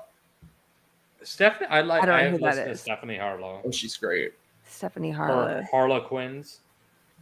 Murder Knits also. Tabitha from Murder Knits. So Keto and Crime and Murder Knits are in our wheelhouse. If you like keto, if you like knitting. Chris, my beloved. You're awesome. Free Chris Rowland. I meant to say this at the beginning of the show. Our beloved, beautiful friend Chris has been banned from Twitter. And we are not going to let this stand. He's had like almost 20 appeals that they've denied a lot and ignored a lot of them. We are not letting this shit stand. So free Chris Rowland. I will tweet. If you're watching us on Twitter, hashtag free Chris Rowland. I'll blast it out after. We are getting his account back. I agree. I don't even know what he did other than it involved the wood chipper meme. And for a meme against pedophiles. Oh, yeah. They deserve a wood chipper. Misbehaving for your and just like that suffering. Thank you. I think Monday or Tuesday will be the next Just Like That stream. I just watched today the new episode. And I called it. I said I knew they were going to a costume party, and I was like, this episode is going to have some sort of misunderstanding about costumes. And it does. Well, go ahead. I'm sorry. Go ahead. No, go on. Well, speaking of Hollywood quality production on YouTube channels, did you guys hear that it's official that the Screen Actors Guild has authorized the strike? And as of midnight tonight, the two major unions in Hollywood, the Writers Guild and the Screen Actors Guild, will be on strike together for the first time since 1960. For all intents and purposes, Hollywood is shut down of its own doing. It's funny that it's over AI when all the stuff already comes across like it was written by AI. Yeah, it's like, well, your stuff sucks, so... Well, where's your argument? but actually, you bring up something really that I was talking about with a family member of mine before we came on here tonight. If ever there was a golden opportunity to test how much America really places value on the product that Hollywood puts out, it might be this period when the strike is on, because it's like, how much are we really going to miss what Hollywood produces? And also on the flip side of that, isn't this an opportunity to kind of get back to what we used to be, which is people actually talk to each other because they can't be sitting in front of a TV or a computer screen or reading books, or actually like at Keri sitting on our front porches talking to each other? You know, anyone out there wants to fund a production company for films? Just donate $100,000. Millie, my beloved, thank you. I hardly watch it. Everyone should join your locals. Your hate watch party streams have been hilarious. Thank you. We got to get these guys on one and torture them. If it has anything to do with Sex in the City, I absolutely refuse. Oh no! Anything else, just like that. Anything else, I will hate watch with you. Yeah. Okay, we'll have a movie night. We'll have a movie night. To Brian's point, I was just going to say I hardly watch anything from the mainstream, from the studios or Hollywood anymore. Almost everything is stuff like that, like true crime shows, or it just depends on what I'm into at the moment. But almost everything is an independent creator, and so even when there's a movie out that I feel like for our Wednesday night show on Deprogrammed, my co-host wants to do an episode on Barbie. We don't always do topical things, but for this film, we want to do a topical episode on it. So it's so out of the norm for me to go see a movie now. It's like, same. I got the A-list movie pass, and I never use it. Yeah, I don't do that as much anymore. Even tonight, like if my husband's in charge of the remote, we're watching a documentary on YouTube about Van Gogh. You know what I mean? Like, no, even if he's picking like art documentaries and history documentaries, we're not watching shows anymore, really. Same. I don't think there are. I can't think of any good shows. Well, my network television watching after tonight comes to an official end, because I'm like Keri and the rest of y'all. There's only one show left that I'm watching from network television, and tonight is the series finale of you're done? The Blacklist. I didn't know. Yeah, it's the series finale is tonight, and I'll watch it tomorrow night because I can catch it on stream. But I'm like, after that, it's like I'm done. There's nothing out there that ABC, NBC, CBS could produce that intrigues me enough to make me want to watch it. It's just, I'm done. Yeah. I'm like Keri. All the streaming series are all just so aggressively mediocre. They all look the same. They're all overlit in the same way. They all have the same sort of feeling to them. Well, I want a good show to watch, and there really aren't. Every once in a while, there's a good true crime mini series out. So there were 2 on the Texas axe murderer in the 1980. Candy, what's her name? Anyway, there were 2 that were pretty good. I watched both of them, but it's kind of rare that there's something that I bookmark and say, "Oh, I have to see that." Yeah. Did Mikey just disappear? I believe he did. I'm here. Okay. I use my phone as my camera, and apparently my sweat got into the phone, and there was liquid. Oh. Well, we always knew you were a hard-working hustler, but we didn't know you were sweating up the phone, daggone it. I mean, seriously, dude. I'll use this, I guess. It's weird, by the way. I've never in my life spent so much money on something as I spent on this MacBook, and this is the shit camera that it comes with. Therese says she's going to watch The Blacklist next, Brian. I've never seen it. I recommend it to you, but you've got to start from the beginning. And my primary reason for The Blacklist is 2 words: James Spader. That is one of the few actors that can ooze delicious evil, and you root for the guy. Have you ever watched The Practice? That's one of my favorite shows ever. Absolutely. Absolutely. Yes! Oh, he was so good in the last season of The Practice. Oh, I know. I mean, worth the Emmy that he got. Absolutely. That is my favorite show ever. Yeah. All absolutely. 8 seasons. But yeah, I recommend The Blacklist to anybody. I mean, but you got to start from the beginning, or else none of it's gonna. You could jump in the middle of it, but it doesn't quite have the same feeling unless you start from the beginning with it. And it's a binge watching thing. Seriously. Hey, Daniel. I'm jealous of his hair. I wish I had his hair. Me too. I wish I had hair. So what I wanted to get to next, has anybody heard of apparently her name is Colleen, like a colon.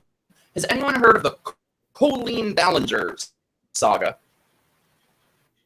I've heard about it, but I don't know barely any details on it. So have you heard of this chick, Miranda? Am I the lady? Your audio's like... Yeah, it's getting choppy. And your camera's glitching. Talk amongst yourselves. You're like a chipmunk. When is he not like a chipmunk? I mean, we love you, Mikey. I'm just giving you crap, dude. Well, okay, until he comes back, what are some of your favorite horror films? Oh boy, that is. We'll have just a fun moment of levity. Okay. Either of you. That is a tough thing to answer because I watch a lot of horror movies. I've got one answer: Silence of the Lambs. Oh yeah. That's a thriller. It's technically not horror. It's It's kind of horror though. I'll let it slide. Okay. Give me any good Vincent Price movie. Theater of Blood's one of my favorites. Oh, I was gonna say like any of the ones which were many that he did that were based on Shakespeare. It's not Shakespeare. God. I'm gonna exit and come right back. Edgar Allan Poe, like Mask of the Red Death. Oh, yeah. Casca Amontillado, yeah. Those stories are so good to revisit. They're so Vincent creepy. Price he's like a classic, classic horror. Yeah, there's something about that generation of actors: Peter Cushing, Sir Christopher Lee, Vincent Price. Christopher Lee. And he was a badass in real life. Christopher Lee was an absolute badass in real life. Yeah. Hung around with Ian Fleming back in the day. Mm-hmm. Yeah. Oh, no, it's true. Now my internet's going out. Oh, No! Oh, thank God.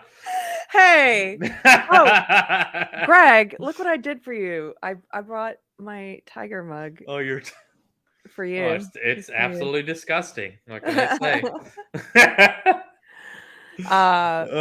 Greg, how many years has this been going on for? I don't know. We have to explain all the time. Greg is, you know how people post pictures of their babies and their pets on Facebook? Yeah. And everybody's like, oh, so cute. Because they are cute. Yeah. He likes to come into all my pictures of Tiger and say things like, ugh. Yeah. I'd be like, oh my God, the baby's so cute. I'm like, that's disgusting. He's so disgusting. Just to get people go like, wait, what? Oh, you're awful. How could you? It's pretty funny. I like to cause drama sometimes. Yeah. Oh, I wish Mike was here. So I did something. I posted on Facebook So I am horrible at it. Oh, Mike's back, so you can hear my You story. we got. And you're. We can't talk Wait, about say it now. something. Say something. Something. Test. Oh, It's a little choppy, but it's better. It's like it's speeding you up or something. And say on the very modern model level, modern major general. Oh my god. You got it. Hold on one sec. Okay, now his video. I will be right back. Oh. Yeah. Okay. Should we all leave and come back? I think it's just. I'm assuming it's his internet. Good God! Look at those coats. He's heavy drinking, man. For this. Yeah. Oh my God, Harlow. I'm sitting here. Actually, I got to ask you because I saw your glass. Are you drinking a bourbon? No, actually, I'm being a good boy for any number of different reasons, and it's just me and the Diet Coke can. But okay. Well, good for you. It's a fancy glass. I saw you in a glass like this, and I saw a brown substance, and I thought it was drinking a bourbon. Well, actually, here I'm going to show off my poor man's interior design skills, which means I'm way too much of a bachelor to actually know this fact. This is referred to as a herringbone pattern. Which it is, yes, that is correct. Which when I bought my house, I came into owning my house with virtually nothing. And I said to myself, I am going to make it a point. The style of this house is going to be a reflection of me. So I go to my local home goods store. It's all fedoras. Well, not yet, but I'm working on it. Just give me time, dude. Give me. Who let this? Hey! Oh God! Here we go. Oh Lord Almighty! It's perfect timing that I was just complaining about my friggin' MacBook, and it's overheating. Your MacBook is overheating? Yeah, I don't know why I spent so much money on this shit. I heard once you go Mac, you never go back.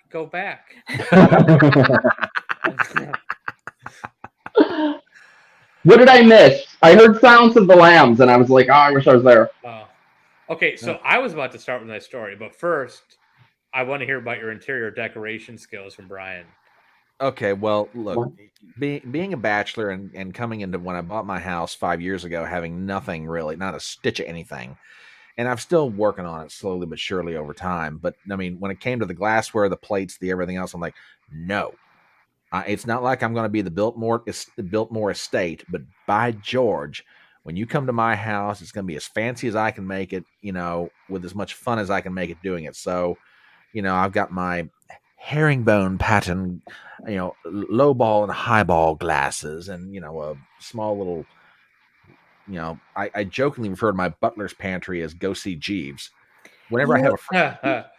I love this because you have to do. It's like when Jordan Peterson talks about designing a room for its function, and I started thinking about that. And when I was in my old house, and then when we moved to this one, especially each room, like what is the function of it? And then also like what things are beautiful that you love that make you happy, and just filling a house with those things because you spend so much time here. So, this, by the way, this room is under construction. That's why there's like pulled down wallpaper and everything, but we've done. It's all holes behind the wall. You just put it is. We did pull down the wallpaper and then we changed our mind about what order to do the rooms. So we just left this room for now, but we've done 3 rooms pretty much final. And the bedroom, for example, it's like what you're saying, Brian. It's like what things are going to make me happy that I like to look at, and what's the function of this room. I don't like having TVs in the bedroom. I feel like it's for sleeping and relaxation. That's and smart. And just I want it to feel like a spa. Like you go in there and you get rejuvenated. And I don't know. Yeah, it's just certain little things I'm doing over time, and it's just. It's like you say, you make it a reflection of yourself. It's like this little setup I've got here. I jokingly tell people, it's like, you look so professional with this. And I'm like, professional? If you knew how half of this crap that's my background actually came to my acquisition, you'd sit there and go, you are the craziest son of a gun walking God's earth, you lunatic. I mean, the chair is from a former employer of mine, and if I ever told you the story, it'll crack you That up. is a fancy ass chair. I was gonna say I am very jealous of your chair. That is a chair that a cat got a hold of, and if I could ever get my hands on that cat for like going into, I was like, ooh. Yeah, that's why I have a cover on mine. I have 2 cats, and mine used to be a really nice, like super comfy. It's still super comfy leather chair, and all the leather has been like destroyed. So my wife found this cover that like shrink wraps around it, so I can still use it. But kitty cats. Yeah, Keri, I absolutely love the videos and the pictures that you post of the work that you and Anthony do on the house. I tell you what, it is absolutely awesome watching you before. I can't wait to come cook there. It's very encouraging. Thank you for saying that, because every once in a while we need encouragement because there's still so much left to do.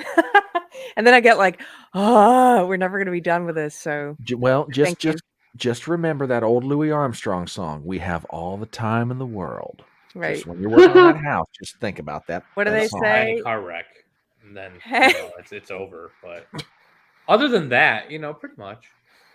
Your optimism at this point, Gregory, is just really encouraging. What do they say? You eat a rhinoceros. I'm a very positive person. One forkful at a time. Yep. No, I agree. Like I think your home is absolutely beautiful. Agreed. And I love the mini concerts. The mini concert idea is wonderful. Okay, so yeah, for anyone that doesn't know, we do these house concerts. My husband's a musician, and he brings in different musicians every couple months or so. He's not just a musician, and he's pretty phenomenal, mind-blowingly incredible. At yeah. And the piano. But he's so we'd been doing that, and then we want the house to be a place where eventually, maybe a year down the road, we're going to have a podcast studio in the backyard. That's a ways off. We haven't even done this room yet. But eventually we want to be a place where when musicians are traveling through Texas, or podcasters or whoever, artists, like they can come stay and like really just cool. To really, have that sense of community and creating art and having fun people over. And we'll keep doing the house concerts, and I think I'm going to bring back. Can you plug your husband's music, because his music is really good. He's got a unique, like this Tex-Mex, old country. But where can people find it? Style. It's really good, and his latest album is fantastic. He's also right now in the other room. He's finishing up a new Spanish guitar album. Hey, Anthony. Did we all freeze? Did we all freeze? No. Here, I'll give it to you. My tech is cursed. He's on YouTube at Anthony Music, but without the A. He has the @ sign for the A, so it's okay. Anthony Music. Put it in the chat. I can put it. Okay. Yeah. Thank you, Greg.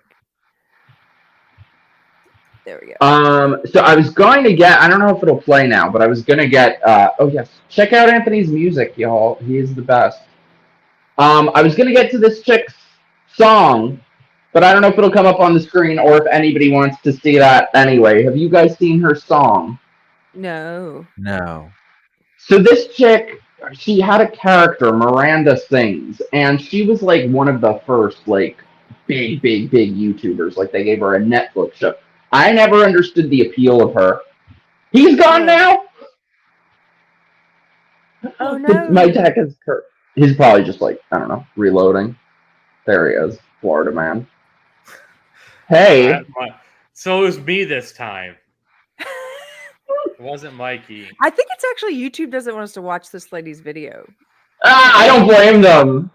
No, I think YouTube doesn't want the four of us on the same screen together. I'm telling you. Give me a sec. Let me see if my computer's working. No, that was entirely like my internet legit just cut out. So. But so anyway, she was like one of the first YouTubers. I never got the appeal of her. She sucks. But so apparently she was like messaging minors and like doing some questionable things, and she thought it would be a good idea to write a song about it. I don't know who we're talking about, but is this the? He's fucking with us. Is he fucking with us? No, I think he's. I think he out. got booted out. Man, it's like the feds are in the stream. Are you good now? I simply meant to mute my camera, mute my mic, to just step away for a second. Then all of a sudden I'm out of the room. Studio. Oh no, I didn't even hit the Leave Studio button. It's the feds. The feds are in the stream. Oh, for heaven's sake, this is crazy. All right, well, that I'm going to leave everything up. Deplorable fedora. I will be back in just 1 second. Y'all keep talking. Okay, cool. Okay. So who are we talking about? This woman. This Colleen Ballinger chick. You haven't heard about this. Is this the one that was like grooming the Disney chick? That was it, the dancer? The dancer? Well, go on. What are glowies? Right. Just tell us who she is. Glowies, yes, that's right. She was like one of the first big YouTubers. And so she had group chats with her fans who were minors and was like asking them weird things, and maybe I think sent her panties to one of them. Okay. What? But so she wrote a song about it. Well, I've done that, so. That's Thea? Wait, Thea was grooming people? Hold on. Did you guys see the Thea movie? I've never even heard of that. I feel like I've talked about that so many What's times. her first name? Colleen. Oh my god. Words I can't spell. So I'm a little bit torn on it, though, because I feel like the people... I can see if it'll play. She's kind of right. Like, even if she's guilty in this sense, she wrote a song about how, like, everyone's just out to get her and stuff. And I feel like she's kind of right. Because, like, the people pretending to be so bothered by her, they don't actually care. They're not, like, now suddenly they give a shit what's appropriate for minors. Okay. She sent pant. That's weird.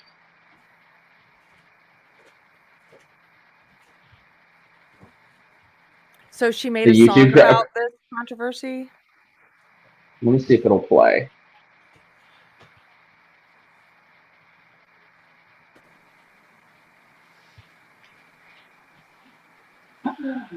Prepared for it to be stuck in everyone's head.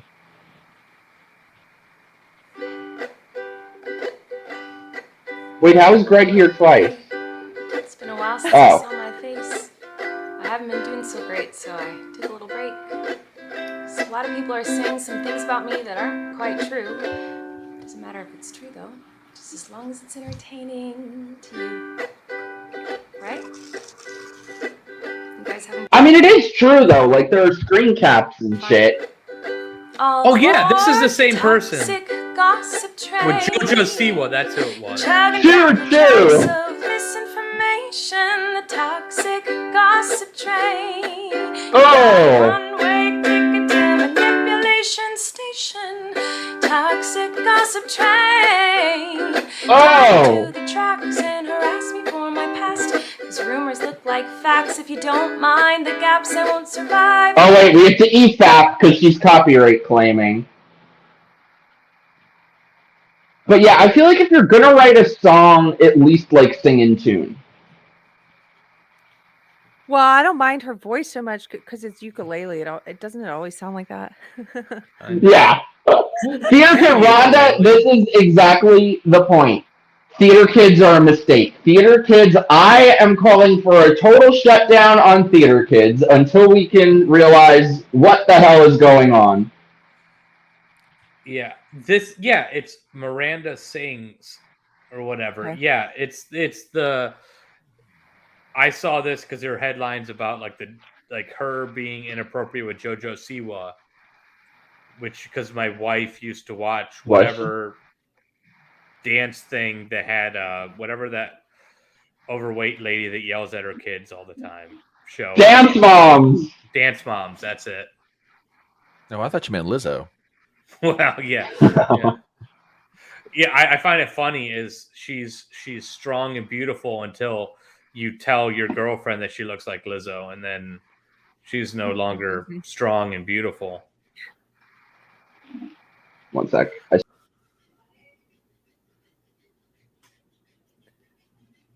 Oh, I think my wife has brought me food. Hold on one second. I think everyone's freezing for me. Yeah, something weird is happening. The glow sticks are in the stream. What are the glow sticks? Is that a thing? Whoa, why do I hear me? The feds are known as glow sticks because anytime they try to infiltrate anything, they stand out like a sore thumb or like a glow stick in the dark. Oh yeah. So they call them glow How do I sticks. hear myself? I can hear you. I can hear you fine, but I'm not getting any feedback. God, our tech is cursed tonight. Oh yeah, I don't hear me anymore. Okay, well, there you go. Crash, but hey, at least you're having fun. Anyone here? I can hear that. I heard that. Yeah. Wait, I don't hear any of you. Oh wait. Okay, wait. Now I do. My computer. Hi everyone. I've been wanting to come online and talk to you about a few things. Even though my team has strongly advised me to not say what I want to say, I recently realized that they never said that I couldn't sing what I want to say. I feel like you should have listened to them. I feel like anything that stops a theater kid from singing, I support. Yeah. I am, and today I only want to talk about the facts. So I hope that you'll be willing to listen. But she doesn't mention a single fact. Many years ago, I used to message my fans, but not in a creepy way like a lot of you are trying to suggest. It was more of a loser kind of way, where I was just trying to be besties with everybody. It's kind of like when you go to like a family gathering, and your there's creepy a weird uncle aunt talks there. to you.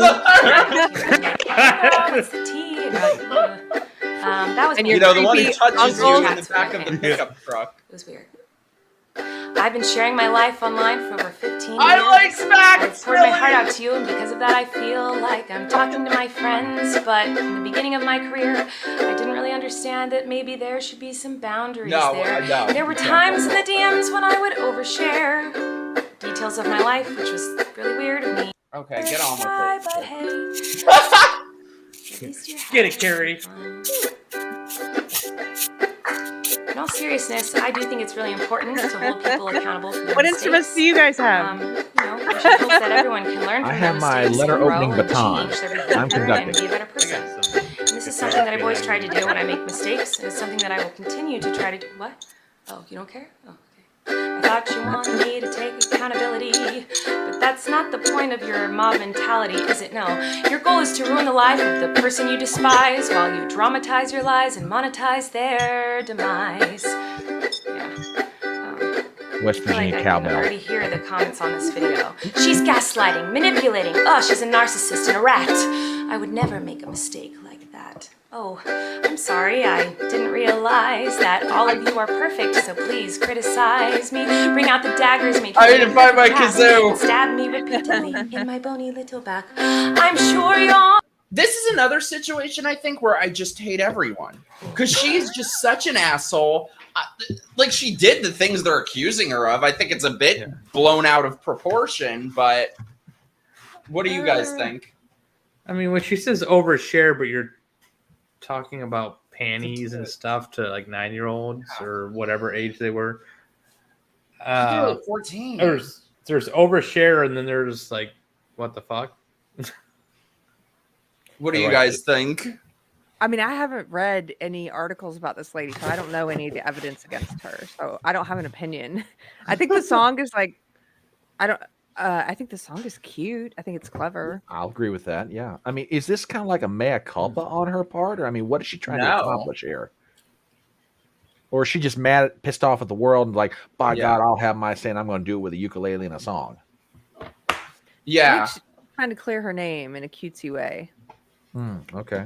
I saw Cody say before that like they're accusing her of grooming kids and that it's getting. I agree that that's getting overused. I think she's just an asshole. Like she's probably not a pedophile, I would guess. I think she's just an idiot, Was she ever a teacher? She might as well be. Mm-hmm. I'm just wondering. I never got the appeal, though. I don't understand why she was popular. Ukulele comedy. Yeah. It's. Oh gosh, what is that quote? It says, "A gentleman is someone who knows how to play the ukulele but doesn't." No, actually, I think a it's good one. I think it's about the accordion, but you could use it for the ukulele. I agree. Misbehaving, attention-seeking moron is what she is. I think that's probably, in her defense, I think that's probably pretty true. She might have been like inappropriate in the sense that it was more attention-seeking and ill-advised, and I don't know if there, and I don't know enough about this person. Wait, what? Okay, I did not know this part. She has messages asking for naked pictures from minors. Did not know that. Wow. Oh, I didn't know that. Oh. That is a whole different. Okay, I take back everything I said in that case. Yeah.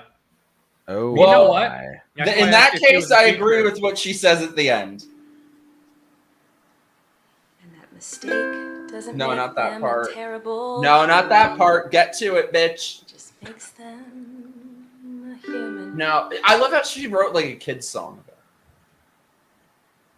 But what do I know? Fuck me, right? Okay, that I agree with. Fuck. I don't want the ukulele to be a thing either. I have a ukulele. I think it's cute. I was just making a joke. I don't mind the ukulele. It's been stuck in my head. Last performer I knew of that actually used a ukulele with any notoriety, and this is years ago. Performer as long since dead, Tiny Tim. I was gonna say it was Tiny a tiny. No. Yes. That is my biggest fear. Tiny Tim and that fucking Really? song. Really? Tip-top. No. What about his version of Rudolph the Red-Nosed Reindeer? Is pretty good. That's a thing. Yeah. I love that. He was like, and I don't know a ton about the guy, but he always seemed like a very wholesome, like this kind of oddball guy. Yeah. But like he seemed to, I mean, up until his death, like even when he was super sick, like very much appreciated and enjoyed his fans. How did he die? Heart attack, if I remember correctly. But he was like really sick, like for a while. I thought. REM. Oh. Most underrated song by them is called The Great Beyond. That is like a top 20 song of all time for me. Yeah, anytime I think of them, I go to "It's the End of the World and We Know It," and I feel fine. It's great. It starts with an earthquake. Do you know the words? Lenny Bruce is not dead. I have a hurricane. Yeah. Yes! Yeah. I have a hurricane. Listen to the... Oh my God, it's so good. That's my karaoke song. And then recently, I don't know why it went running through my skull. The Cure, the Disintegration album from way back in the day. Cure is good. I like the Cure. Yeah, the opening piece of music, the instrumental to that is just amazing. They did have really good instrumentals. Oh, Now we've lost Keri. Well, thank God. So what have you guys got coming up when she gets back? I should wrap up, but since we're all having tech problems. But I want to ask a question because I presented this to you in a text, Mike. I had this crazy idea that me and Mikey and maybe some other guests, because I'm really enjoying my conversation with Brian, and of course Keri is like the goddess of YouTube. Yeah. Most wholesome, awesome person. I'm here, by the way. I'm just switching cameras so I can hear you. Is me and Mikey like doing a ghost hunt that's completely politically incorrect, and like as like regular like ghost hunters or whatever style, but doing it completely politically incorrect and like goofing with the ghosts and stuff. I love it. But doing it to where like if stuff really happens, I've always been into ghost hunting, so that's why it kind of appeals to me. But I was thinking about it with like the dynamic of like with Mikey. You're coming with us, Cody. That would be fun. Just Mikey's personality and every little emotion being broadcast to the world. Okay. And then me being more the straight guy of not much scares me. I don't know. Like to me in my head that I just started laughing about situations that could be really freaking funny. I'm so down. I'll start writing my apology song in advance. Yeah, right? No, I think you should do it if for no other reason than Mike Harlow's facial expressions, because there is nothing like watching him be horrified by a situation. Because I love you, but bless your heart, you could never play poker. Exactly. You don't have the exactly what yes, I could. I would be so good at that. No. I would be so good at poker. I would reverse psychology people. I love you like a brother, but there ain't no way in the world I'd bet money that you couldn't do it. Oh, you're on. What do you want to bet? I'm going to learn how to play now. Oh, I'll take you. I'm going to buy you a ticket. You're going to come down to Florida for a week, and I'll take you to the poker hall that's like 45 miles from me. Okay, I have to. That's a long trip. I have to learn how to play. Oh, we'll play poker at my house. I'll get you all acquainted. You go to a poker hall. It's kind of intimidating. I feel like I'm very good at Survivor, so I feel like I would be good at poker. Ghost poker. I like that. Ghost poker. I hope any final super chats, send them our way. Send in your grift bucks. We're waiting for Keri to get back before we bring this to a conclusion. And I hope she's bringing Tiger. I really do. No, we want that dog on stream. Greg is gonna abuse him. No, you are not gonna abuse that. Where's Tiger? Hey, we miss Tiger. Oh, would you like to see Tiger? I don't. Yes. I don't miss yes. Don't listen. I'm trying to eat here. Do not listen to him. Do not listen to him. No, absolutely not. Do not listen to him. See, there you go, Greg. For you. That's for you. I can do that on my own. Well, there you go. Now I have REM stuck in my head. That's great. It starts with an earthquake. Birds and snakes. Oh, God. Hello, Tiger. Oh. Yes, Tiger, burning bright in the forests of the night. This is Greg's favorite little dog. Aww. Yeah, look at that. How can you hate that dog, Greg? Look at that dog. Oh, very easily. Crazy. He's here all week, folks, and try the veal. Yeah. So Anthony Anthony open the door like that. also has an antagonistic relationship with Tiger and What? like Greg. Yeah, it's funny. It's a like he'll say mean things to him, and then I'll say, "Don't say that to him," and he's like, "You sure he says to me? He just told me." Da da da da. It's like, what? And then we both have gotten to where whatever stupid couple stuff. Never mind. But we talk for him, where he's like insulting people. Like the other day, Anthony said he wanted to go to Big Lots, and Tiger was like, "Your nickname was Big Lots in college." Like, it's always like, he's always doing insults. Aw. Well, Keri, what have you got coming up for people? Oh, okay. Well, you can find me at Deprogram with Keri Smith, and tomorrow is my regular live show on Fridays. I do at noon, Texas time, Central time. I have a comedy video that I put out a couple months ago with Peter Feliciano. It was our first sketch video. It's called Woke Therapy. And if you go and watch it, if you haven't seen it, we're going to be doing a second one soon, which I'm really excited about. So Yeah, but women and Puerto Ricans aren't funny. hello, don't assume my gender. Right? Yeah. You know what's crazy? We just realized the other day, Peter and I have never done a live show on my channel, just the two of us. Really? How crazy Like is that? best We've done it buds. on his, we've done videos, we've done group ones. We've never done just the two of us on my channel live. What the what? I didn't realize That'll how good probably he be next was, week. like singing and guitar. Like I watched some of his videos. like doing some of his comedy with his guitar. He's really good.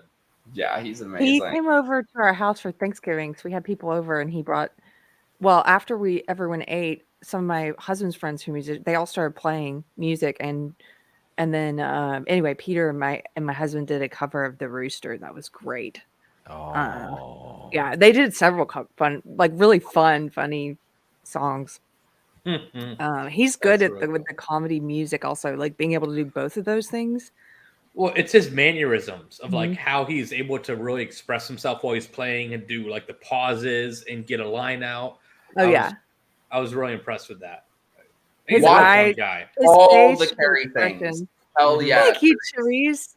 And also watch all the Brian things because he is kicking ass and he's amazing. And Greg, we're gonna go ghost hunting and people can watch that. I hope so. Can I tell you guys? I don't know if I can say who or what yet, but this weekend I'm going on a little trip and I'm filming something with an icon and it's going to be epic and I'm so excited. So some exciting things are happening. Oh, Daniel, thank you so much. You're the best. Here's 5 fake Australian dollars. Spend this wisely, young man. Thank you, my love. Australia's not real. I need to know your conditioning routine so I can steal it. Yeah, so I've got some cool things coming up. You guys have to subscribe to them, of course. If you have made it this far into the stream, tweet us #GhostPoker. And also make sure you blast out everywhere #Free Chris Rowland, because we are getting him out of Twitter jail. #Woodchipper. Yes, #Woodchipper. Do you guys have any final thoughts?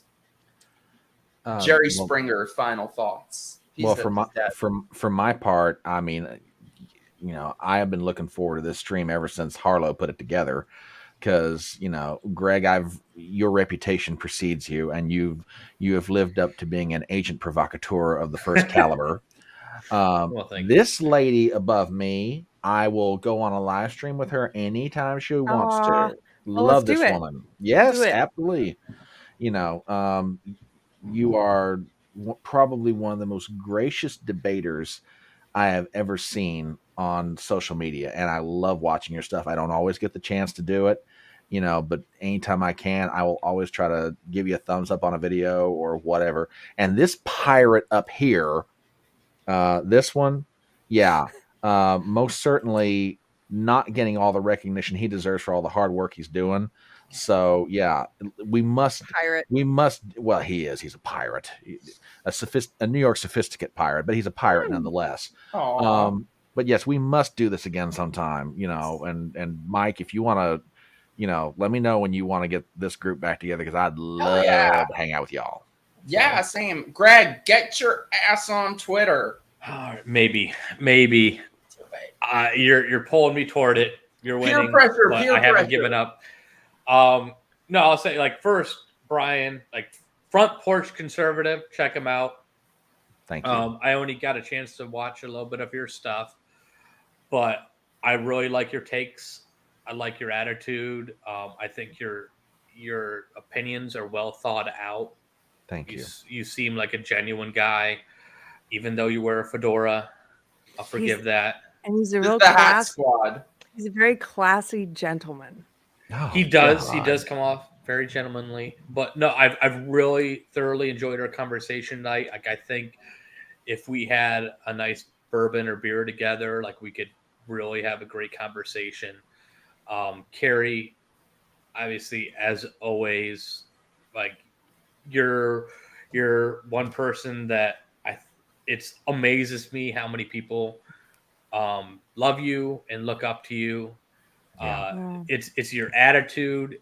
It's just, you're just full of warmth and acceptance of people. You told me you were going to try to make me cry. I'm trying it right now. You thought this stream is not over yet. Tag on it. He's going to make it happen. Oh no, this has been my back barrel all night. All of a sudden, I was like, wait a minute, no. Ambushed you. But thank you. No,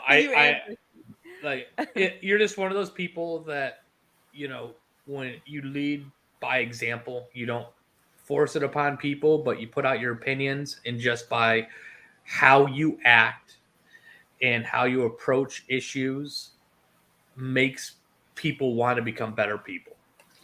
I mean, that's the impact on me. And I haven't said it yet, I don't think, but well, yes, I'm trying to make you cry because I'm really good.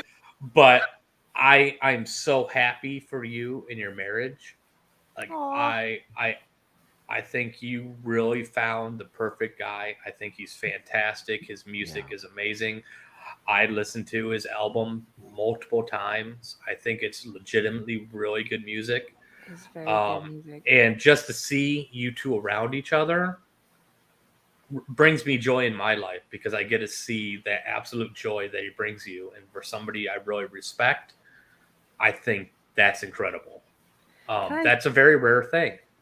Thank you very much for the very generous, kind compliments and oh god damn it! No, and encouraging words. And did it go out again? Yeah, I see a plus sign. And like, click here. I was just gonna say, I read some old journal entries today, and it is amazing. First of all, if you don't journal and you're listening to this, you should, because if you're like me, you have a bad memory of some of the important things of like life lessons and things, or the order that things happened and things like that. And also it's good because you can look back and say, wow, look at how far I've come in these 3 or 4 years, or however many number of years, and look at where I was then. Do you know what I mean? Mm-hmm. And so, yeah, he and I got sober together. It'll be 4 years in October. And thank you. And all of those years haven't been easy. But I'm just reading that old entry today, I was like, thank you, God. Like, thank you. And I couldn't have imagined being where I'm at right now, like 5 or 6 years ago. So such a different place. That's how fast things can change. I agree 100%. I'm really not good with journals. I've wanted to do it for a long time because I think you're right about that. But yeah, I mean, I'm super happy for you. Thank you. I think you're absolutely on the right track. Are we just going to all compliment each other now? Because you're one of the most authentic people I know, and someone who's I trust your opinion, and I trust you as a human being, which in this world of digital, like meeting people online and stuff, is not always. I think we've all found out how critical that is, because there are a lot of, and it cuts you to the core. Yeah. Like some people you really think are trustworthy, and then you find out they're not. No, then you find out they're boils on the asses of humanity is what you find out. Yeah. And Michael knows exactly who I'm referring to with that comment. Oh, I do. Yeah, I think we all do. That shall not be named. It's funny, actually.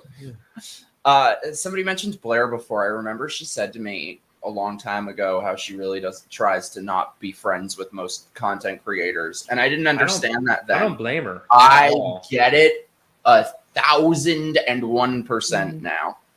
But so that's why I love this group so much, because these are just three of the greatest people in the world who are the complete opposite of those fake bitches. I've got compliments for you too. So. Well, I'm open. I don't know if I've ever seen Mike cry. I don't know. I have no tear ducts. I almost got you, but no, like Mike, like you're just authentic. Like that's what I love about you. And I think I said it earlier in the podcast is we can disagree on a lot, and as long as you're coming at it from a thoughtful perspective, I can really respect you. And there's been a lot, we've known each other for years, and there's been a lot of very challenging moments in your life.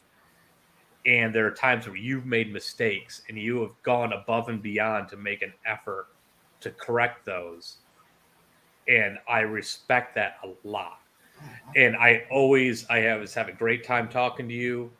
I consider you a really good friend, and like you're just a good, wholesome person that really cares about people. And I think it's very clear for people to see. And like, I just want to thank you for having me on. But the thing is, it's a testament to like the person you are for the great people that you get onto your podcast. And you look at your fans that you have, I read. I don't always comment. And that's the thing, is like the people that comment, you interact with them. You know, you form a bond with these people. You become a part of their lives and stuff. That's something special. A lot of people can't say that, but I think you're really on the right track. And thank you. I'm proud to call you my friend. Oh, I love you. Whatever. That's it. I'm done talking. I talk a lot. I'm overrated. No. Actually, you are underrated. Underrated, and not as well known as you yet will be, my friend. Oh, wow. The sky's limit. Absolutely. And Brian, when I met you in that Smoky Comedy Club, and you said we should keep going in circles. I wish I knew you then, because we met briefly there, but we didn't get to like really hang out. That's where I met you in person. Didn't you say out of all the gin joints and all the, did you say a line like that? Oh, okay. All right. For those who are watching the stream, here's the story. So I'm sitting on one side of the improv club, and in the back of the room strolls Keri and Mike. And I flagged down a waiter and I said, I want you to do me a favor. I said, on your 6 o'clock on the far end of the club, there's a lady sitting there in a hat. You see her? Guy turns around and goes, yeah. I want you to go over there and give her the following message. A beau and a chapeau would like to buy you on the table around. He looked at me and went, what? I said, that's exactly how I want you to say it. And that's exactly what I want you to do. So he strolls over there, and I'm watching the whole thing because and I can see him lean down, and he kind of, and all of a sudden your head comes up like a gopher out of the ground, like, and I stand up from where I'm sitting on the other side of the room and give it one of these. So across the room you stroll, and you look at me and go, "Are you the Front Porch Conservative?" And I said, "Do I owe you money?" Yeah. You said, well, no. I was like, yeah, I'm Front Porch. So give you a hug, and you're like, well, who are you sitting with? I'm like, well, I'm just sitting here. Oh, come over to our table. Come over to our table. So that's my introduction to Mike. That's my introduction to Christian. And, you were extraordinarily gracious that night. And I thank you for probably one of the best times I ever could have had at the Improv Club. Not that I go down there that often, but still, Us hatmongers have to stick together. Oh, hatful content spreaders. Yeah. Yeah. Absolutely. I wish we knew each other then, because we didn't get to hang out after that. But next time, we will get plenty of chances. Absolutely. Anytime you guys, any of you, want to visit Orlando, I've got a very large house, and you always have a room open. So you can stay at, and I'll take you around. We'll go visit the springs, and we can hang out in the pool and drink bourbon. Mike, I know you've objected to it, but I'm gonna buy you a ticket soon and get you down here for a week so we can talk some podcast ideas and we need to go ghost hunting. I love that idea. I don't know why. Like, I just for all night the other night, I was thinking about it and just laughing my ass off of mostly you in a ghost hunting situation. I think would be hysterical. You realize I'm jumpy. You realize you getting him down there is going to be like somebody jumping over the Berlin Wall and getting to like the West German side and be like, I'm never going back. I'm not. Well, just to get him to respond to texts is hard enough. I always respond to your texts. I mean, it might take a couple years, but Oh, bullshit. I can't. I'm just as bad. I'm a bad texter. But yes, if everybody can send me happy thoughts. I had an interview today for a very big channel that I'd be going on to debate some sniveling little gay lib. So I'm hoping it went well. I'm hoping they'll have me do it. Oh, I hope so. I've watched all your debates when you've been on them. I remember the debate at the the gay church or what it was called.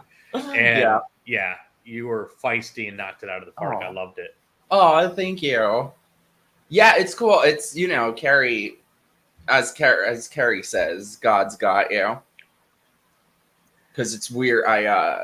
It's weird. The past couple days, like I was ready to quit a few days ago. Like I got passed over for a job that I should have gotten, that I think I was the best person for.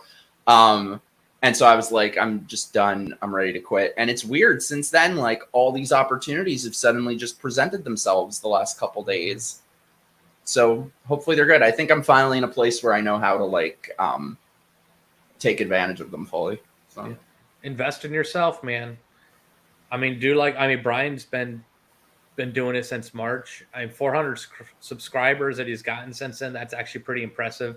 Because the hardest part is getting that initial subscriber base, and it is a grind. And you have to develop a habit, and you got to have a system going, and it is freaking tough. So I mean, I just say keep on pushing on. You've made some amazing connections. You have some amazing friends. You have people that'll back you up. And you just keep on going. Like really good things are going to happen for you in the future. Oh, and don't let small, things that push you down a little bit, keep you down. Just get back up and keep on going. I love you guys. It's like that old saying, the harder you work, the luckier you get. And dude, you're grinding. I know you're out there working it, and I'm not worried about that.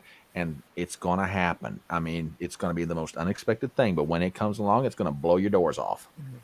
I'm only your friend because I know you're bound for great things. Oh, whatever. Shut up. Come on. Shut up.